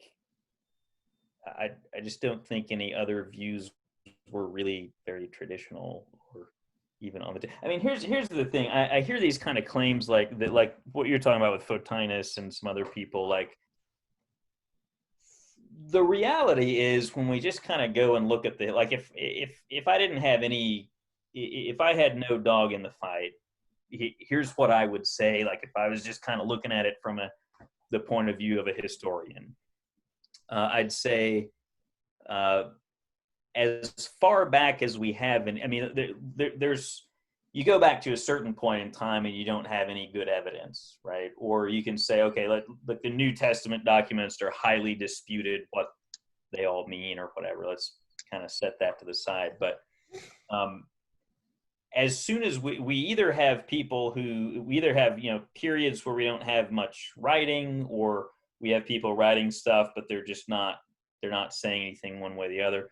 When we start to get evidence of like what did people believe about the relevant topics, like it's people like Justin Martyr and Irenaeus who have a logos theology or whatever, and that looks like it's sort of ambiguous between Arianism and Orthodoxy, right? And we could, I've always said, like, if someone goes back through and reads the evidence and reads all the sources, and they just kind of look at the whole thing, and they come away thinking maybe Arianism, maybe Arius's version, not Eunomius, I wouldn't even kind of, but like Arius's version of Arianism, like that was the original or whatever. Like, I have no problem with that. Like, I from a scholarly point of view, like if you want to tell me you think Justin Martyr was an Arian, like I can see that. If you want to, Irenaeus, I think he's closer to the Orthodox side. But if you want to say like, yeah, but there's some Arian kind of sounding stuff in there, like, all right, fair enough, right? But the stuff about like Jesus being, if you want to say like Jesus was just a human, like purely human, not pre-existent, all that stuff, like I just don't see that in the, like, I mean, you can point to like isolated figures here and there, but I don't see it as like a pattern. And anytime those guys pop up, it's like immediately everyone just like gangs up on them, is like, that's not what we believe. Well, yeah, Orthodox. My general answer to that, I hear what you're saying. I think that it's really important to remember how we got the books that we still have, right? Mm-hmm. You said, you know, I wish we had less and people just read them. I hear that point, but I think we probably have less than 1% of the stuff that was written during the first couple centuries. And the stuff that we do have was the stuff that was most approved of by later standards and the people who had the monasteries. And look, I'm totally grateful for everything that we do have and all the scribes and monks and librarians that kept these manuscripts and kept them safe through very perilous times, right? But that winnowing process of, you know, not getting sacked by some invading army and not having your library catch on fire and being approved of for thousands of years to make it until the printing press, essentially, that 1,000 to 1,500 year winnowing period selected for only the things that looked the most orthodox. And that I think that if we had a fuller picture, we certainly know that people with my view were getting criticized by the Orthodox. We have plenty of evidence of that. Although it does, I will say that it does seem like the Arians were a bigger threat than the people who sounded like me. And there are even people who sounded kind of oneness-y back then too, that get condemned and stuff like that. And then of course there's the Gnostics, who I think, you know, we wouldn't have really any of their writings if they hadn't survived in some lucky jar that we found in Egypt once. Right? Yeah. And who knows, maybe there's some more jars out there with some surprises for us. But I do think that something like mere manism was more common than the writings that we have represent them to be, with the selection of what survived history. Yeah. So, and that's basically, I basically have to say that, but I do actually think you can make a pretty reasonable argument that that was the case. Well, I don't know. I mean, so the story that you're giving me there, I mean, from the point of view of the logic of it, it seems like you would have to just say we're not in a very good position to know one way or the other. Right. I mean, I think we can know with high certainty that there were people who agreed with me that existed in the 2nd, 3rd, and 4th centuries, mainly because they get criticized by the writings that we do have that survive. The question is how many of the people agreed with them, and what were their arguments like in their own language? What was their own philosophy and stuff like that? And we don't have their writings because they were either intentionally burned or at the very least neglected because they didn't have a community that carried them on in manuscript tradition through the Dark Ages. Yeah, no, that's fair enough. I'm just saying from a logical point of view, you know, the question that I would have is, do we have reason to think that the people with that theology were very common? And it's a good question. I think it's hard to know. I think it's honestly kind of hard to know. Like if we had a pie chart of Christologies of Christians at the year 150, I think as a statistician, I would put huge error bounds on my estimates for every single group. I think I could name the 4 most common ones, but as far as how common they were, I would be mainly shooting from the hip, and I think any historian would be too. Yeah. So that seems fair, but my point is just sort of you can go one way or the other, right? You can say like, I'm gonna just look at what we actually have, right? Like the evidence that actually exists, and the evidence that actually exists doesn't seem to show that like the purely human Christology was very common or likely to be original, because it just looks like not only was there more, does it seem like there was probably a greater number of, just from the evidence that remains, like there's probably a greater number of Arians and Orthodox, and there were Gnostics and whatever, and all, they don't have that kind of Christology, and all of those people seem like they greatly outnumber like the Ebionites and the other people that might have had a lower Christology. On the other hand, you can say like, yeah, but that just represents this tiny fraction of what there used to be, so it's not a representative sample, right? But then you just have to say, well, so then we really just don't know, right? Right. I can't prove that I was the majority. That is beyond my ability. But I can prove that it existed.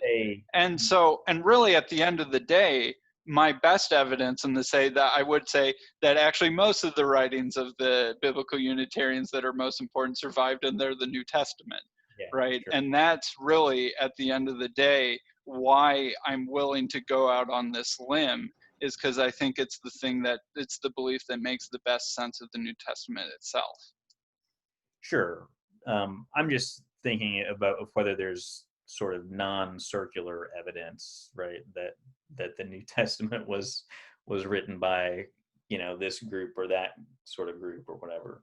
Yeah, but I can make the plausibility argument that there's the Paul of Samosatas out there who get condemned for looking like me in the mid-second or the mid-third century, and some people in the mid-second century who will say those sorts of things. And Eusebius of Caesarea has to argue against some of them who thought that all of the bishops of Rome up until about the year 200 were basically sounded like me. And he has to say, well, that can't be the case because Irenaeus was around and Ignatius of Antioch was around and stuff like that.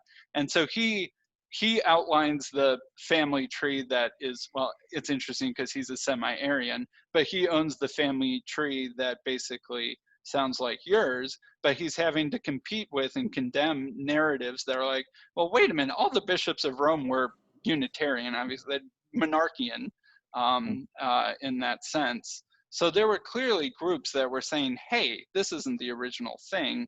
And so they did exist, and I think we can know that they exist. And I think that gives me at least enough, sliver of a breathing room to say that it's a possibility that the New Testament was that. And I really just think it makes the most sense of the New Testament. Yeah, no, I don't, so I wouldn't disagree that it's possible. What I'm have in mind is narratives that it at least sounds like Dale has at times, right? Where it's like, there's just nothing like Trinitarianism at all early on, and then it just pops into existence in like the late 4th century and then gets imposed on everyone. Yeah, I don't think Dale quite believes that. I think that Dale, if you were to ask him, would acknowledge that Justin Martyr and Irenaeus are well on the way to that 90 or 95% of the way there. I think he would probably say that. I don't know. Well, I mean, 90 to 95%. I guess maybe it's the 5% that's crucial or something. But that's certainly not the way he portrays things a lot of the time. It can be a little polemical, and I see your point. I do think that proto-orthodoxy looked pretty similar, but not identical to Theodosius orthodoxy by the early 2nd century. But I also think that proto-orthodoxy was also proto-Arianism in sort of, but sure, I think we seem to agree with that. Yeah. I honestly, if I think of some of the other reasons why we might have fewer writings, I do think that proto-orthodoxy was more popular among the elite. I wouldn't be surprised if there was something of a grassroots elite dynamic going on in that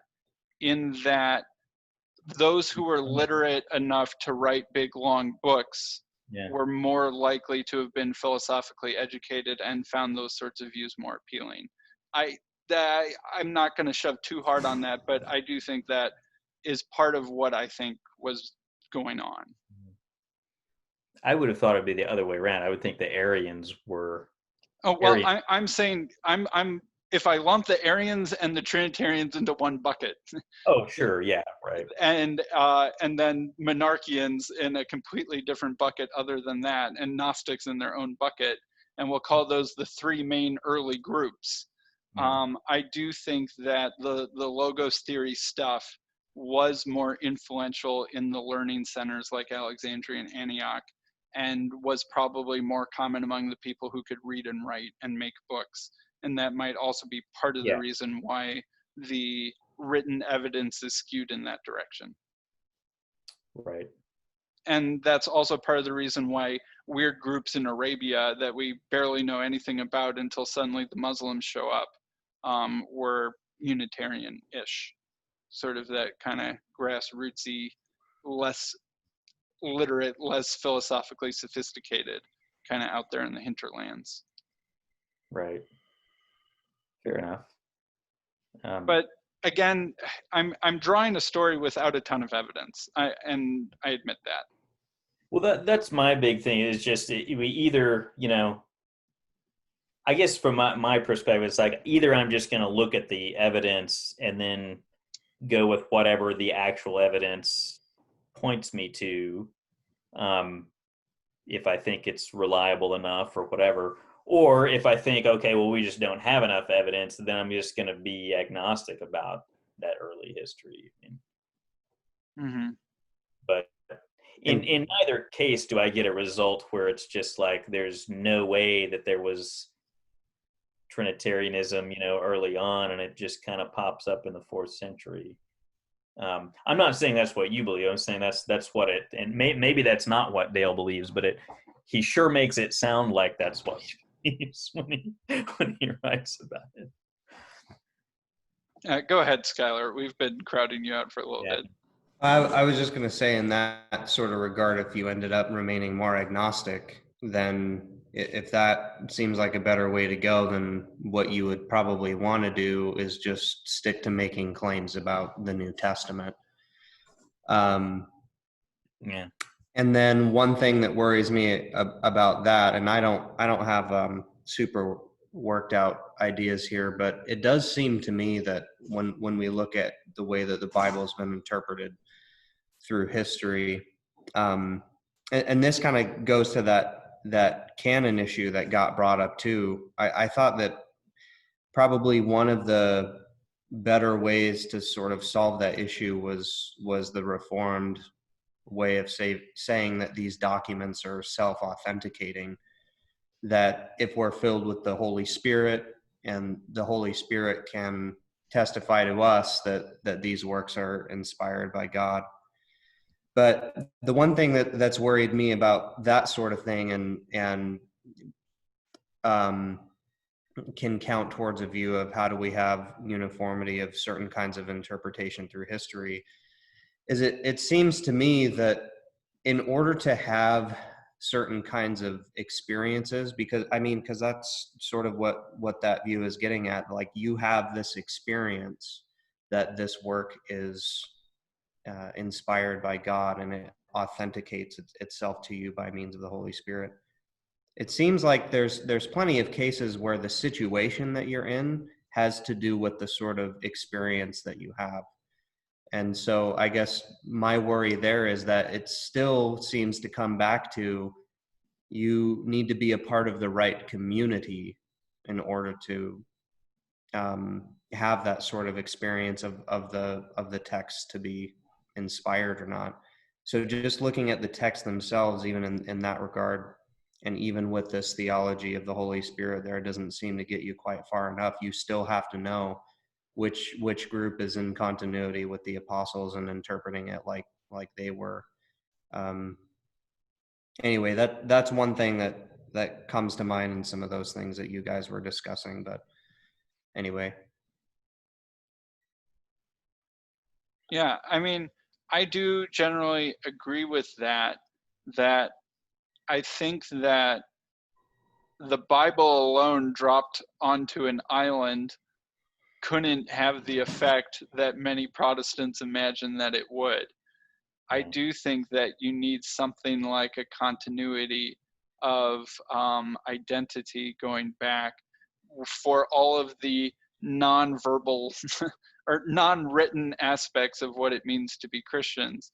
But in a weird sense, regardless of what Orthodox might think of Catholics and then later Protestants, I suppose that I do have that continuity. I can draw my family tree of Christians that I learned the faith from all the way back to the apostles, even if most of the intermediary ones were Trinitarians, in a similar sort of way. And it's the weird sort of thing that I guess if you don't believe in some sort of, specially anointed or protected, priesthood, I guess, that basically all Christians that exist can tie their family tree back to people that they learned the faith from all the way back to the apostles, even if it changes over time. I guess the question then is what makes a change authorized and what doesn't make a change authorized?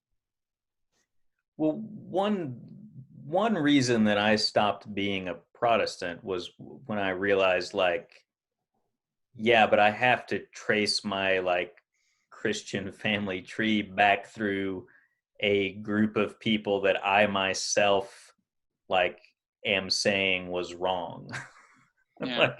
like I have to repeat, like, so I mean, I, you know, as a Protestant, I was like, yeah, I would be drawing my chain of baptisms and whatever, like at some point back through this Catholic Church that I myself am explicitly repudiating and saying like that they fell into error and heresy. And so like how great is that? Like if I was Catholic, I mean, I realized, okay, if I am Catholic, if I become Catholic or Orthodox or like maybe even Anglican or something, or like a Lutheran who has a really high view of the Catholic Church up until the Reformation or something, like I might be wrong, like, well, you know, but at least I'm not just sort of explicitly saying I know that I'm like picking up this tradition from people who I myself am saying screwed up the tradition.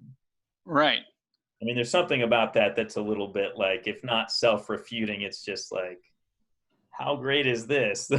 It's Like, borderline self-refuting. I've thought about this before, but I think there is a certain sense. I like, honestly, I view the choice, like, I honestly think that scripture is really pretty clear in terms of it not teaching something that I think is compatible with Trinitarianism.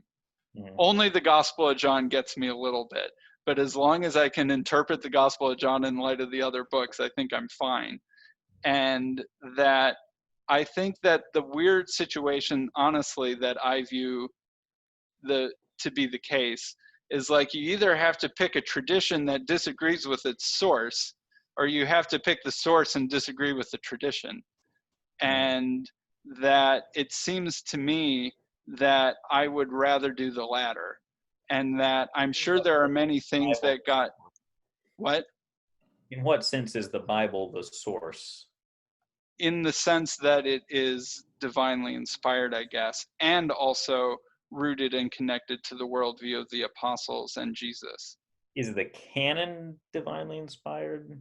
The list of books that are in it, I guess I already discussed that one, and that there's some sort of fan fiction consensus among the early church that I can piggyback on without doing what Skylar said of viewing it as self-evident which books are in or out. But is there a fan fiction consensus on the Trinity among Christians? Not till much later. Much later than the Bible? At least, well, I could draw 100, 150 years there, but that is part of. We still have a consensus on the Bible. Well, we also still don't have a consensus on the Trinity. We have which more is on the Trinity. Well, right? So I don't entirely think so, but I mean, I guess I just have a higher view of how true it must have been early on, I guess, in terms of development. Because when I see development and change, I think that there are changes that in essence contradict the earlier version and are backwardsly incompatible with the first earlier versions, that I think we have enough evidence to see what they were, right? Like, I don't think the Trinity is just an elaboration on what the apostles believed. Like, maybe the Trinity is an elaboration on what Irenaeus believed, but it's not an elaboration on what I think Paul believed. I think it is in direct contradiction with what Paul believed. And so that would be seemingly a bigger problem to say the tradition actually got it right much after Paul, but we're the tradition that connects to Paul, than to say, I am in some sense connected to a tradition back to Paul, but I'm going to listen to Paul before I listen to the people that came after him. And that, to me, I think is really what keeps me where I'm at. And then I could also use the trump card and say what I thought Jesus himself believed, but that's I'll leave that off the table. I didn't hear this quite right, but here's one thing that sort of troubles me if I were to sort of think about that sort of thing. Like you mentioned what's authorized for us to change or follow or believe or not. And then if you're going to go with one or the other, go with the source or what have you. Well, it seems like here's one unauthorized change is having no bishops. And that's something that sort of bothers me. You know, if I could draw you up my perfect church, Skylar, it would be a strange brew. But unfortunately, I am only one person here in history.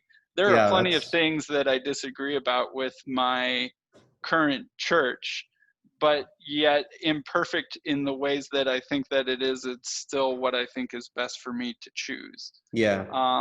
And like, I wish we took the Eucharist more seriously. I think that's an early church tradition that can connect all the way back to the New Testament very solidly. And I think a lot of Protestants don't take the Eucharist seriously enough. Yeah. I do think that, what a bishop was and what their authority was did change over time. But they do seem to use there does seem to be something more hierarchical. How exactly it worked and what exactly it looked like early on is a difficult question. But Yeah, I I will don't say have that figured out for it sure. probably was a little bit more like the Catholic and the Orthodox than a free-ranging evangelical denomination. I'll Yeah. say that that's probably true. They also I didn't have parking lots, so there's always questions about how to contextualize into your current context. And I'm sure they didn't have fire alarms either, but I'm fine with churches having a fire alarm. So there's always the weird, what does it mean to be that in our time question too. Yeah, maybe you can correct this because you'd probably, I mean, you'd know better than me. But I think one way that Unitarians and others that share your view sort of try to do that thing of tracing back through those that you disagree with. I mean, it seems to me to sort of pare down the essentials of the faith.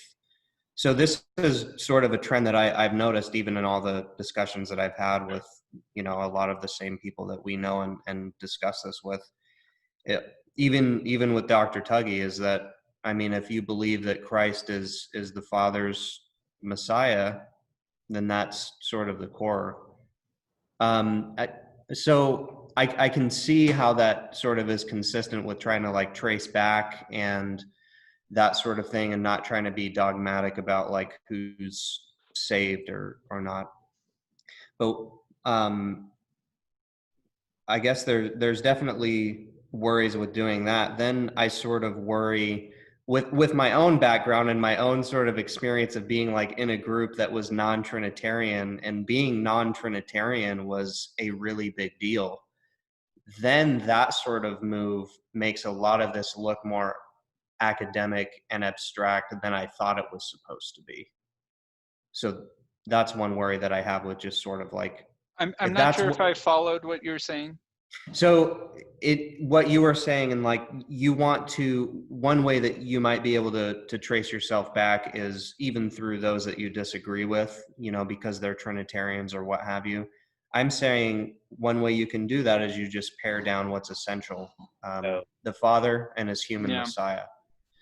And if that's the case, that allows you to be more consistent with like tracing back and that sort of thing. But then like now, and especially in my own experience of non-Trinitarian versus Trinitarian, this becomes more of an academic exercise than something that I thought was supposed to be really important for determining my spiritual practices and like what church or not I'm supposed to be in. Right, and I'm actually probably more ecumenical than most biblical Unitarians. Sure. And like you can see that even in like the first my YouTube debut, where I talked with Paul Vanderklay and told my story, where I said things along those lines, where like I have friends who are becoming Orthodox, and it like doesn't bother me. It's like I don't feel like I'm losing some people to the bad guys or something like that, or if I hear a story of someone who grew up Catholic and then became atheist for a while and then is coming back to their Catholic faith later in life, I don't think that's a bad thing. I think that's a good thing. And so I do generally think, and I think that you're absolutely right, Skylar, that probably one of the reasons why this doesn't bother me maybe as much as you guys are pointing me that it should, is that I think that the basics of the faith are pretty simple. And that I think even Trinitarianism doesn't mess it up badly enough to keep people from knowing God and knowing Jesus as their Christ. And well, I have to say that's because the Trinitarian view literally implies those yeah, those essential parts. But right. And so I suppose that's part of it, is that I think that the basics have been there even through the heritage that got me to where I am. And that I do think it is part of the duty of being a good Christian to be loyal to the teaching of Jesus and his apostles. And Sure. how I understand that and understand what that looks like might be a little bit different than you guys. But I also think that I trust that you guys are Christians of good faith. And I mean that in multiple ways at once. And that discussions and dialogues and learning are part of the process for making that happen. Yeah. Absolutely. I'm curious, why do you think, so I mean, it seems like there are, well, I don't know. I mean, I guess there's going to be different views on this among Unitarians, right? Like whether the doctrine of the Trinity is something that's just like so awful, you're just going to burn in hell, or like it's the end of the world, or, There's certainly people that think that, yes. It's, or like Dale's view is kind of like, it's really bad, but it's not, a matter of salvation or something like that, but it's bad. I mean, I've talked with Anthony Buzzard, you know who he is, right? Yeah, and he'll say, I think like if you twisted his arm, he would say basically what I just said, if you ask this question. I think he thinks the Trinity is pretty terrible, but I think that he has a pretty low bar in terms of actually what it means to be a Christian, and really at the end of the day, it's more ecumenical than it looks. Yeah. I was just going to say, I wonder why some Unitarians seem to think it's a bigger deal than Well, that. I think that for some people, they felt, I think for some people becoming Unitarian is something like a spiritual awakening for them, where they might have been nominal Christians in denomination X or Catholic Church or something like that, and had never really, they went along with the motions, but it never really got to them. And then they discover Unitarianism and the Bible makes sense, and they get really excited about learning theology, and their faith suddenly grows, and that they connect the beginning of their new life with changing their mind on that idea. And so I could see how people who have that sort of background might feel that sort of way. But I have a weird background in that I was sort of raised a hybrid, right? I grew up in a Unitarian church, but I went to Trinitarian youth groups and summer camps and, camp meetings and stuff like that. So I think that partly makes me as ecumenical as I am. Right. Now that makes some sense. I wonder how widespread that is. I guess, to be honest, that sort of exact question and that sort of thing sort of occasioned some of the initial comments that I had, and that I ended up, discussing a little bit in the presentation. Like becoming a part of the UCA, I feel like a lot of the people that would end up going into that would be exactly those kinds of people. Like they've discovered Unitarianism and now they're viewing absolutely everything like completely differently, and they're super excited about it. And then, come to find out, you come to the conference or what have you, and like literally you could have Orthodox Trinitarian someone showing up with a beard and robes and crucifixes, like, hey guys, this is the UCA meeting, right? I just I mean, it is single issue advocacy and that sort of thing, but I just thought that sort of experience for me and maybe for a lot of people was something that I just was like, well, I guess I'm not quite sure what's going on, or like what I would be contributing to. But anyway, that's an aside. I think just sort of that feeling, if anybody watches this far and Some people kind of will. sees that, I think that sort of ethos, that sort of feeling was one of the things that worried me about the UCA affirmation. But yeah, I mean, that's sort of past now. But I mean, I think that most Unitarians had virtually no exposure to modern Eastern Orthodox people. There's a decent number of Unitarians who know more about the Church Fathers than average, because that can often be part of the process of what causes someone to be Unitarian. yeah, But that in terms of modern Eastern Orthodox who hold views like you guys do, I mean, I had been particularly obsessed with the Trinity for decades and was blindsided by you guys, right? So so that's why I think that you had some very good points, Skylar, and that I think that the way to understand the UCA is that it's an intra-American evangelical Protestant dispute, right? It's Abigail Adams versus Samuel Adams, right? Mhm. And that it was not designed for with people like you guys in mind. And so then when you guys show up, like I think I mentioned this, it's like the platypus question: is a platypus a mammal or an amphibian? It's like our definitions don't work anymore. Yeah.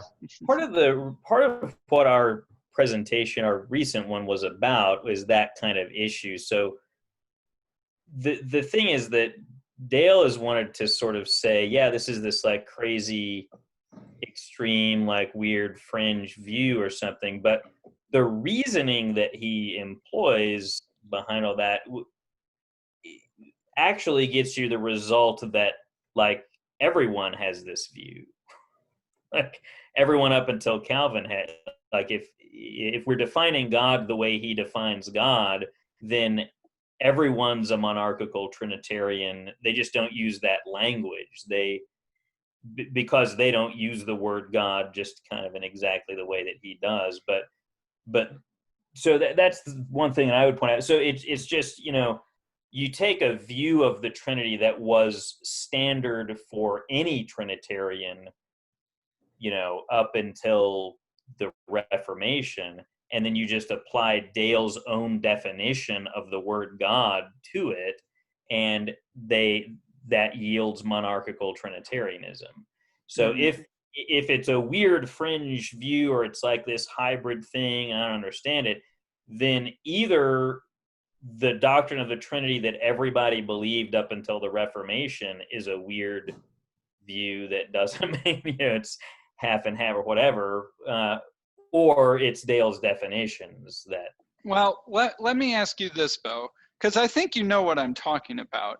How do you get received by other Orthodox and Catholics when you really get down to these bare tacts, nitty gritty stuff? Yeah, I will.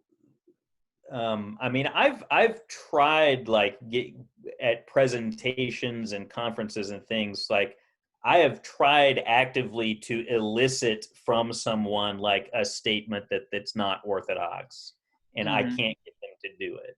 I mean, they're just like, yeah, that's great. That makes a lot of sense. That's right. I mean, like, so I teach at a Catholic school. I gave a presentation about all this stuff, kind of a shorter, hour-long presentation of it. And my former dean is a Catholic nun who did her, I don't know if it was her dissertation or her master's thesis, like on the doctrine of the Trinity at Catholic University of America. And she loved it. She was in the audience. I was like, I kind of even jokingly, it was just like, hey, is that, am I a heretic or something like that? She's like, no, that's exactly right.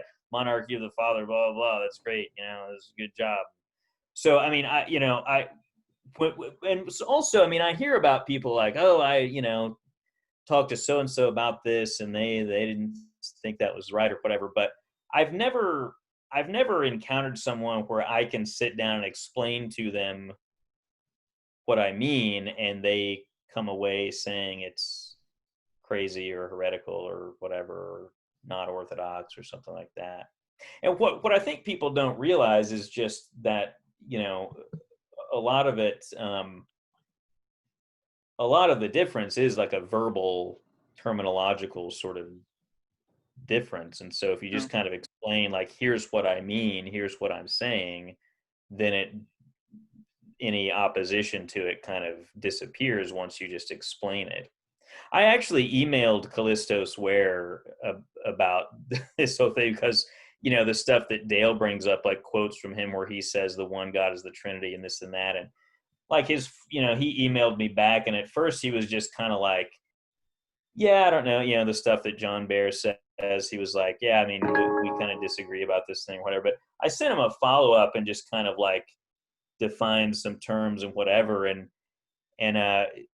he wrote back and he was like, yeah, I think it's basically just a verbal disagreement. Like, it's primarily a verbal difference.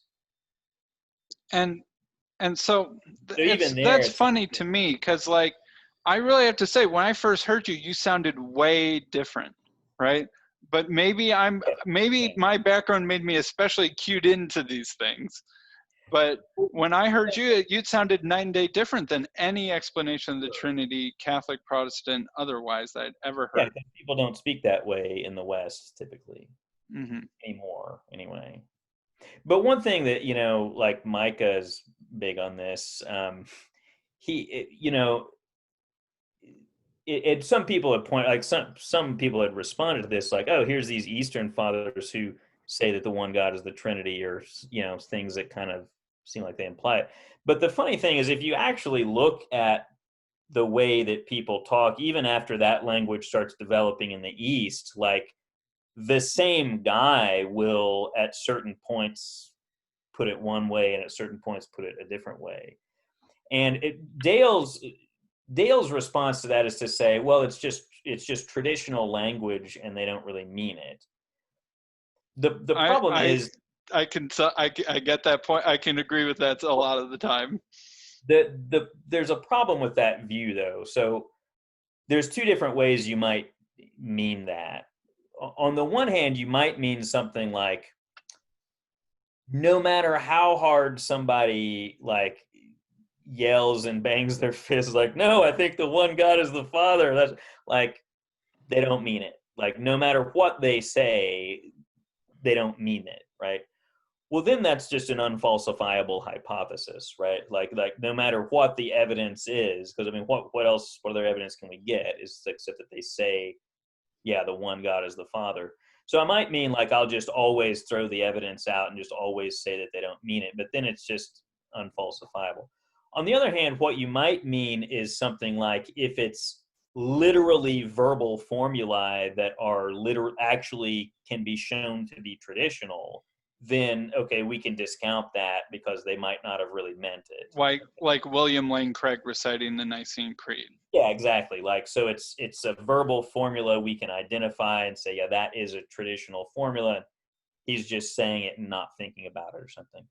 But if that's what you mean, then there's just tons of counterexamples, because there's cases where people go in and it's critical to the argument that they're making that the word God refers to the Father, right? So there's, I mean, up into the 1200s, 1400s, you get people saying things like, the reason that we believe in the Trinity is because God has to have his logos, or like God is eternally a father, and so therefore he has to eternally have his son. But I think one thing that I would say against that I think there are two questions that you can slice this with.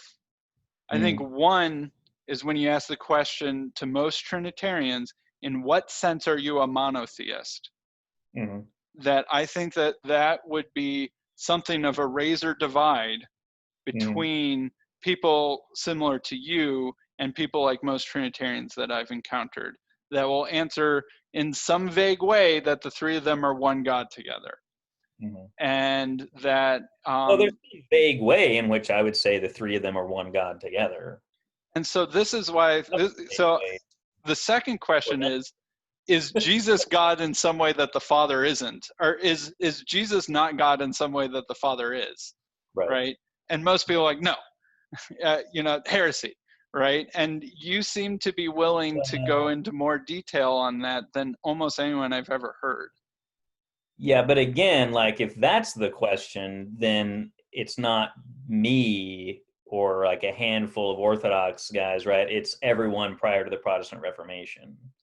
And so that's an interesting And point. including Calvin.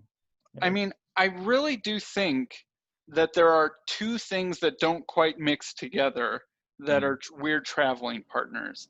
And that I think part of what happens is that I think you have a way of explaining the Trinity that doesn't have any misuses of mystery, I would say. I'm not saying you don't think God is mysterious in some sense. I think we all think God is mysterious in some sense. It's just what senses is God? Right. It's not a cop-out, or it's not plaster over a contradiction. Right. And that most people don't have that. Most Trinitarians don't have that. And so when you come in and supply them with that in a way that doesn't set off any alarm bells, they don't find a way to disagree with you. But when I'm interacting with them, that's not what they sound like. I think it's it's like you disagree with them in some sort of, I don't know, how the rubber meets the road sort of way, even if they don't detect anything wrong with the propositions that you come in with, or something like that. I don't know how else to put that. Yeah, I think I understand what you're saying. I mean, I would just say, most people probably don't really care to the extent that you and I and Skylar and others do, right? I mean, and they don't spend a lot of time thinking about it, and it's not something that is like systematized anywhere, so they get a nice, clean sort of view of it or whatever. And the vast, even the people who do care or might care about it, just haven't necessarily put in the work to actually study the point, right? So one thing that I notice in a lot of these discussions is people will bring up like just kind of random, like the untutored intuitions of like random people who have never been to seminary or done, and it's like, well, sure, those people are bound to say all kinds of stuff, but yeah, I mean, they probably just haven't thought it through, and they've heard. One thing I'll say too about, I mean, Orthodox and Catholics, like in America, are bound to be affected by like the language that's just kind of there in the culture at large. Like one of the things I noticed about Dale's responses is he points out like just like Oxford educated Anglican converts to Orthodoxy. Like those are his counterexamples. Like they're all like this very homogeneous group who it's like, yeah, okay. I mean, but so then it gets back to the question, and this is sort of similar to what you were pushing me on. What is the true orthodoxy, and who gets to define it, right? Yeah. It's, they're in the church too, even if they're newbies and have some other influences. So it's like, why do the Cappadocians get to count more than some of the people that you perhaps don't like the way they articulate these things? Yeah, so good question. So this is something else I noticed, that there seems to be confusion here. There's two different ways that you might define a doctrine. Well, there's multiple different ways, but what is like X-ism and what are the X-ists, right? So here's something you can't do. You can't define X-ism as what the X-ists generally believe, and then define the X-ists as the people who believe in X-ism, right? Because then we've just got a circular definition. So you have to pick one of those to unhook and say, I have some independent way of identifying like this thing. Yeah. So the problem is, if you say, okay, the doctrine of the Trinity is just whatever Trinitarians believe, well, now I need to have some independent way of identifying who a Trinitarian is, independently of believing in the doctrine of the Trinity, right? So your belief in the doctrine of the Trinity can now no longer be what makes you a Trinitarian. So what is it? Like, what, just you say you're a Trinitarian? So could be anything, right? And then that means the doctrine of the Trinity can change over time, because now we have this like synchronic definition. Right. Yeah, right? yeah. I'm tracking. So that just seems extremely problematic to me, if that's what we're gonna do. And But I think that's where you and I are similar, right? I think this is part of why monarchical Trinitarians and biblical Unitarians seem to be locking horns, is that there's something kind of similar about us, in that we both believe that we're both sort of trying to restore and anchor back to a truer standard time. oh, sure. Yeah, sure, And it's sort of like, I'm like, make Christology Pauline again, and you're like, make Christology Cappadocian again, and make America great again. I've got my right. patriotic. I should And tell we everyone have a similar orientation. donated this cup, so I'm going to take a sip of make theology great again. So your other option is like so one option is just to stipulate, just say like, well, let's just say I'm going to use doctrine of Trinity to mean this or whatever, but then those are just stipulated definitions. Your other option is a diachronic definition, right? So you go back to some source and say, okay, well, whatever is written in this document or whatever this group of people believed or whatever, something in the past, and then that's just the definition of it, right? That's what defines it. So for me, and I say this in my dissertation at one point, I addressed the issue of like whether Gregory of Nyssa's doctrine of the Trinity counts as orthodox. And it's just like, my response is if that's not the orthodox doctrine of the Trinity, then I don't know what we're even talking about or why it would be important. Like no one, it just seems like no one, well, except I guess William Lane Craig can deny that the Cappadocians are Orthodox or something. But I just, I literally, like, I don't know what we're talking about or why it would be important if we're talking about something other than like the 4th century and at least a kind of consensus among which the Cappadocians were extremely prominent. Like if not, I don't think you have to be slavishly devoted to the Cappadocians to count as Orthodox or something, but at least like they represent, like they're pretty paradigmatic examples of a certain consensus of a certain. And this is where you'll start to get strangely close to Dale Tuggy, who will do something similar and saying right around that same time period, 370, 380 or whatever, something happened. And that's where it seems like he agrees that there's some diachronic event that defined things then too. It's just that you guys are on the opposite sides of whether that was good or bad. Yeah, but I also I'm not sure I quite understand his views, because by his own admission, like he will admit that for Saint Basil, the one God is the Father. So to me, as soon as he says that, is game over for his whole thing, because because how are you going to say Basil doesn't count as Orthodox? I don't know. If he was doing something like saying, oh, well, sort of, later on the tradition kind of drifts from there. He thinks it happens like the very next guy, like Saint, Gregory Nazianzus and Gregory of Nyssa. But regardless, okay, if you're going to say that, but when you're talking about the doctrine of the Trinity, you mean this thing that happens like even after Saint Basil, right? Like this is something I get frustrated with when I'm talking to Catholics who just like think that Augustine like defines the doctrine of the Trinity, and I'm like, well, you've got to admit that the Cappadocians at least like count. Even if they don't define it, like they count, and that you've got to say that their view would count as Orthodox. But I just don't. I don't know what he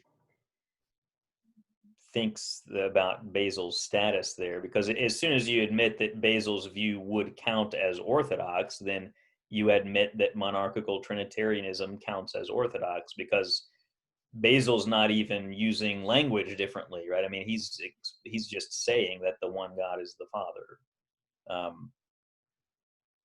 So, I mean, you have to make a case against Trinitarianism, you kind of have to say that Basil and Athanasius, like, their views don't count as orthodox among Trinitarians or something, like, and that just... Or I think what he might try to do is say that they're, or at least with Basil, that he has an incoherent theology, but he's still revered in the sense that, like, Nyssa and Nazianzus want to shore up the issues that were there in his theology, I guess. Yeah. But I don't think his definitions allow him to even say Basil's theology was incoherent. That's the problem. Like, that's one route that you can go, but it's not the route that Dr. Tuggy can go himself. Mm-hmm. Yeah, that's one thing that I was really disappointed about with his paper in Theologica, is the whole thing is premised on the idea that Basil's theology was tritheistic, and that he says he gave a bunch of ineffective responses and never really solved the issue. And so that's why it changes later. But yeah, if you actually look at what he never talks about what Basil's responses were, but Basil's primary response was, he said there's only one God because there's only one Father. And he said whoever has two first principles has two gods, but we only have one first principle. And it turns out that that's literally, like, exactly Dale's view. I mean, he literally defines I God. could see how Dale would need to change his definition of God to really make that point. I think that is something that I think you guys have established well enough for him to deserve to pay attention to. And so I should probably go to bed sometime soon. But maybe sometime we can talk again, because I'll say that I'm still not entirely convinced you guys aren't tritheists in some ways. Skylar and I were talking about that the other day on Facebook. Yeah. No, I think that's a reasonable, like, if I was a biblical Unitarian, that would be what I would want to say. I would want to argue that Trinitarianism is tritheistic. And so that's part of why I think that this definition of the word God that Dale has is so problematic. Like, I was shocked that when I read that, I was like, wait, he just gave the whole story away to me. Like, what? I never in a million years thought, like, sacrificed his queen in the opening move on that exactly. one. Maybe. I just wanted to avoid the whole issue, and then I was like, oh, okay, so he's just boom. So yeah, I think you've got to do something like say it's, the word God means like a being with the divine nature or whatever. Otherwise, you're just giving it away. I mean, I don't think it's like, again, like if I was Unitarian, that's what I would want to say. Yeah, the Trinity. Right. Because at the end of the day, that's what bugs me still a little bit about your view. And is not that you don't have one source. That's not the part that bugs me.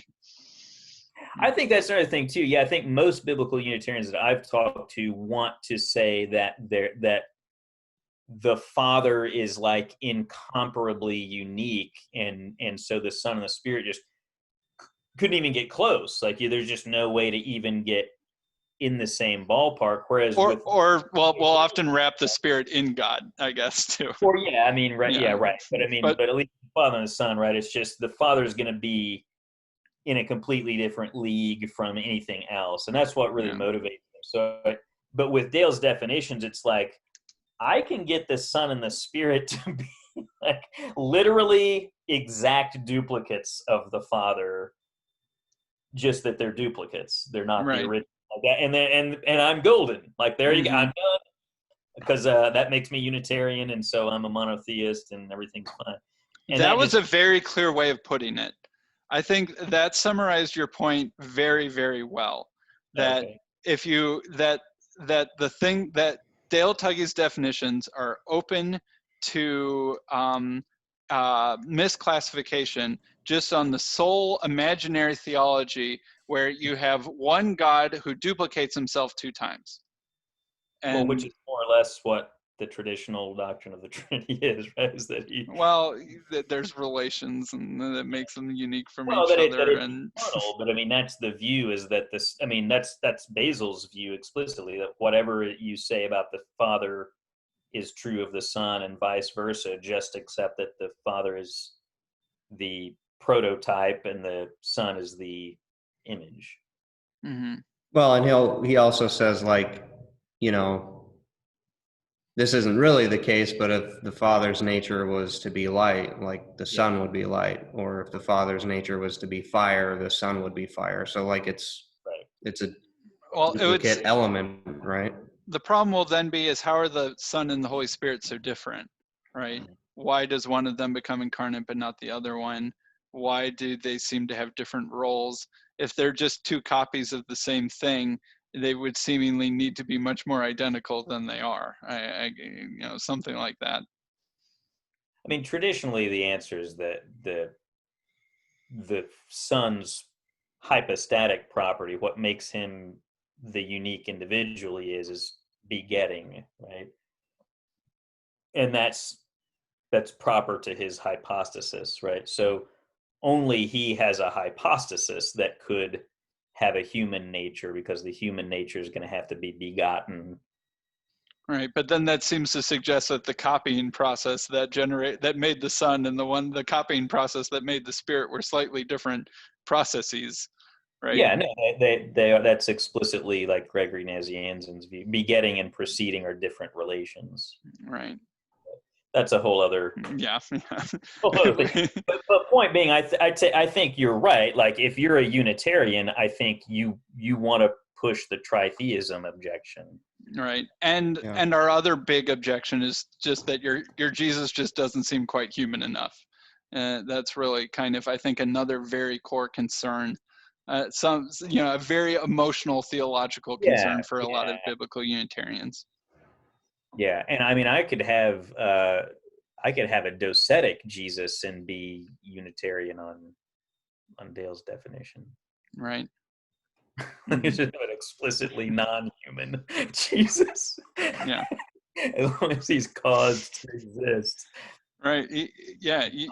Yes. You could be a Gnostic Unitarian in his definitions, and maybe he's fine with that. But he's just trying to categorize things that do exist. Because the Gnostics would be Unitarians in his definition, because they've just got the one highest bythus, or whatever, the propator. So right. Yeah, I think you got to get something like divine nature or something like that in there. But.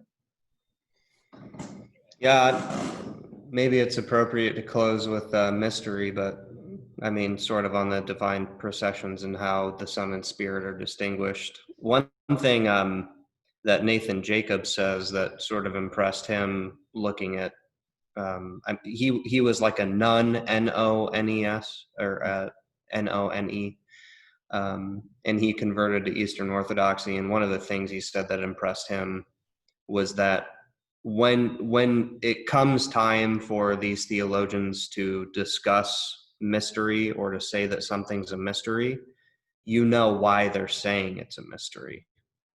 Right. So it's not sort of, I mean, reason why there's mystery there, right? Right. And it's not like maybe Sam and I are used to, like, having a non-Trinitarian background and maybe talking with some people about this, where it's more of a cop-out where you don't really know why there's mystery there.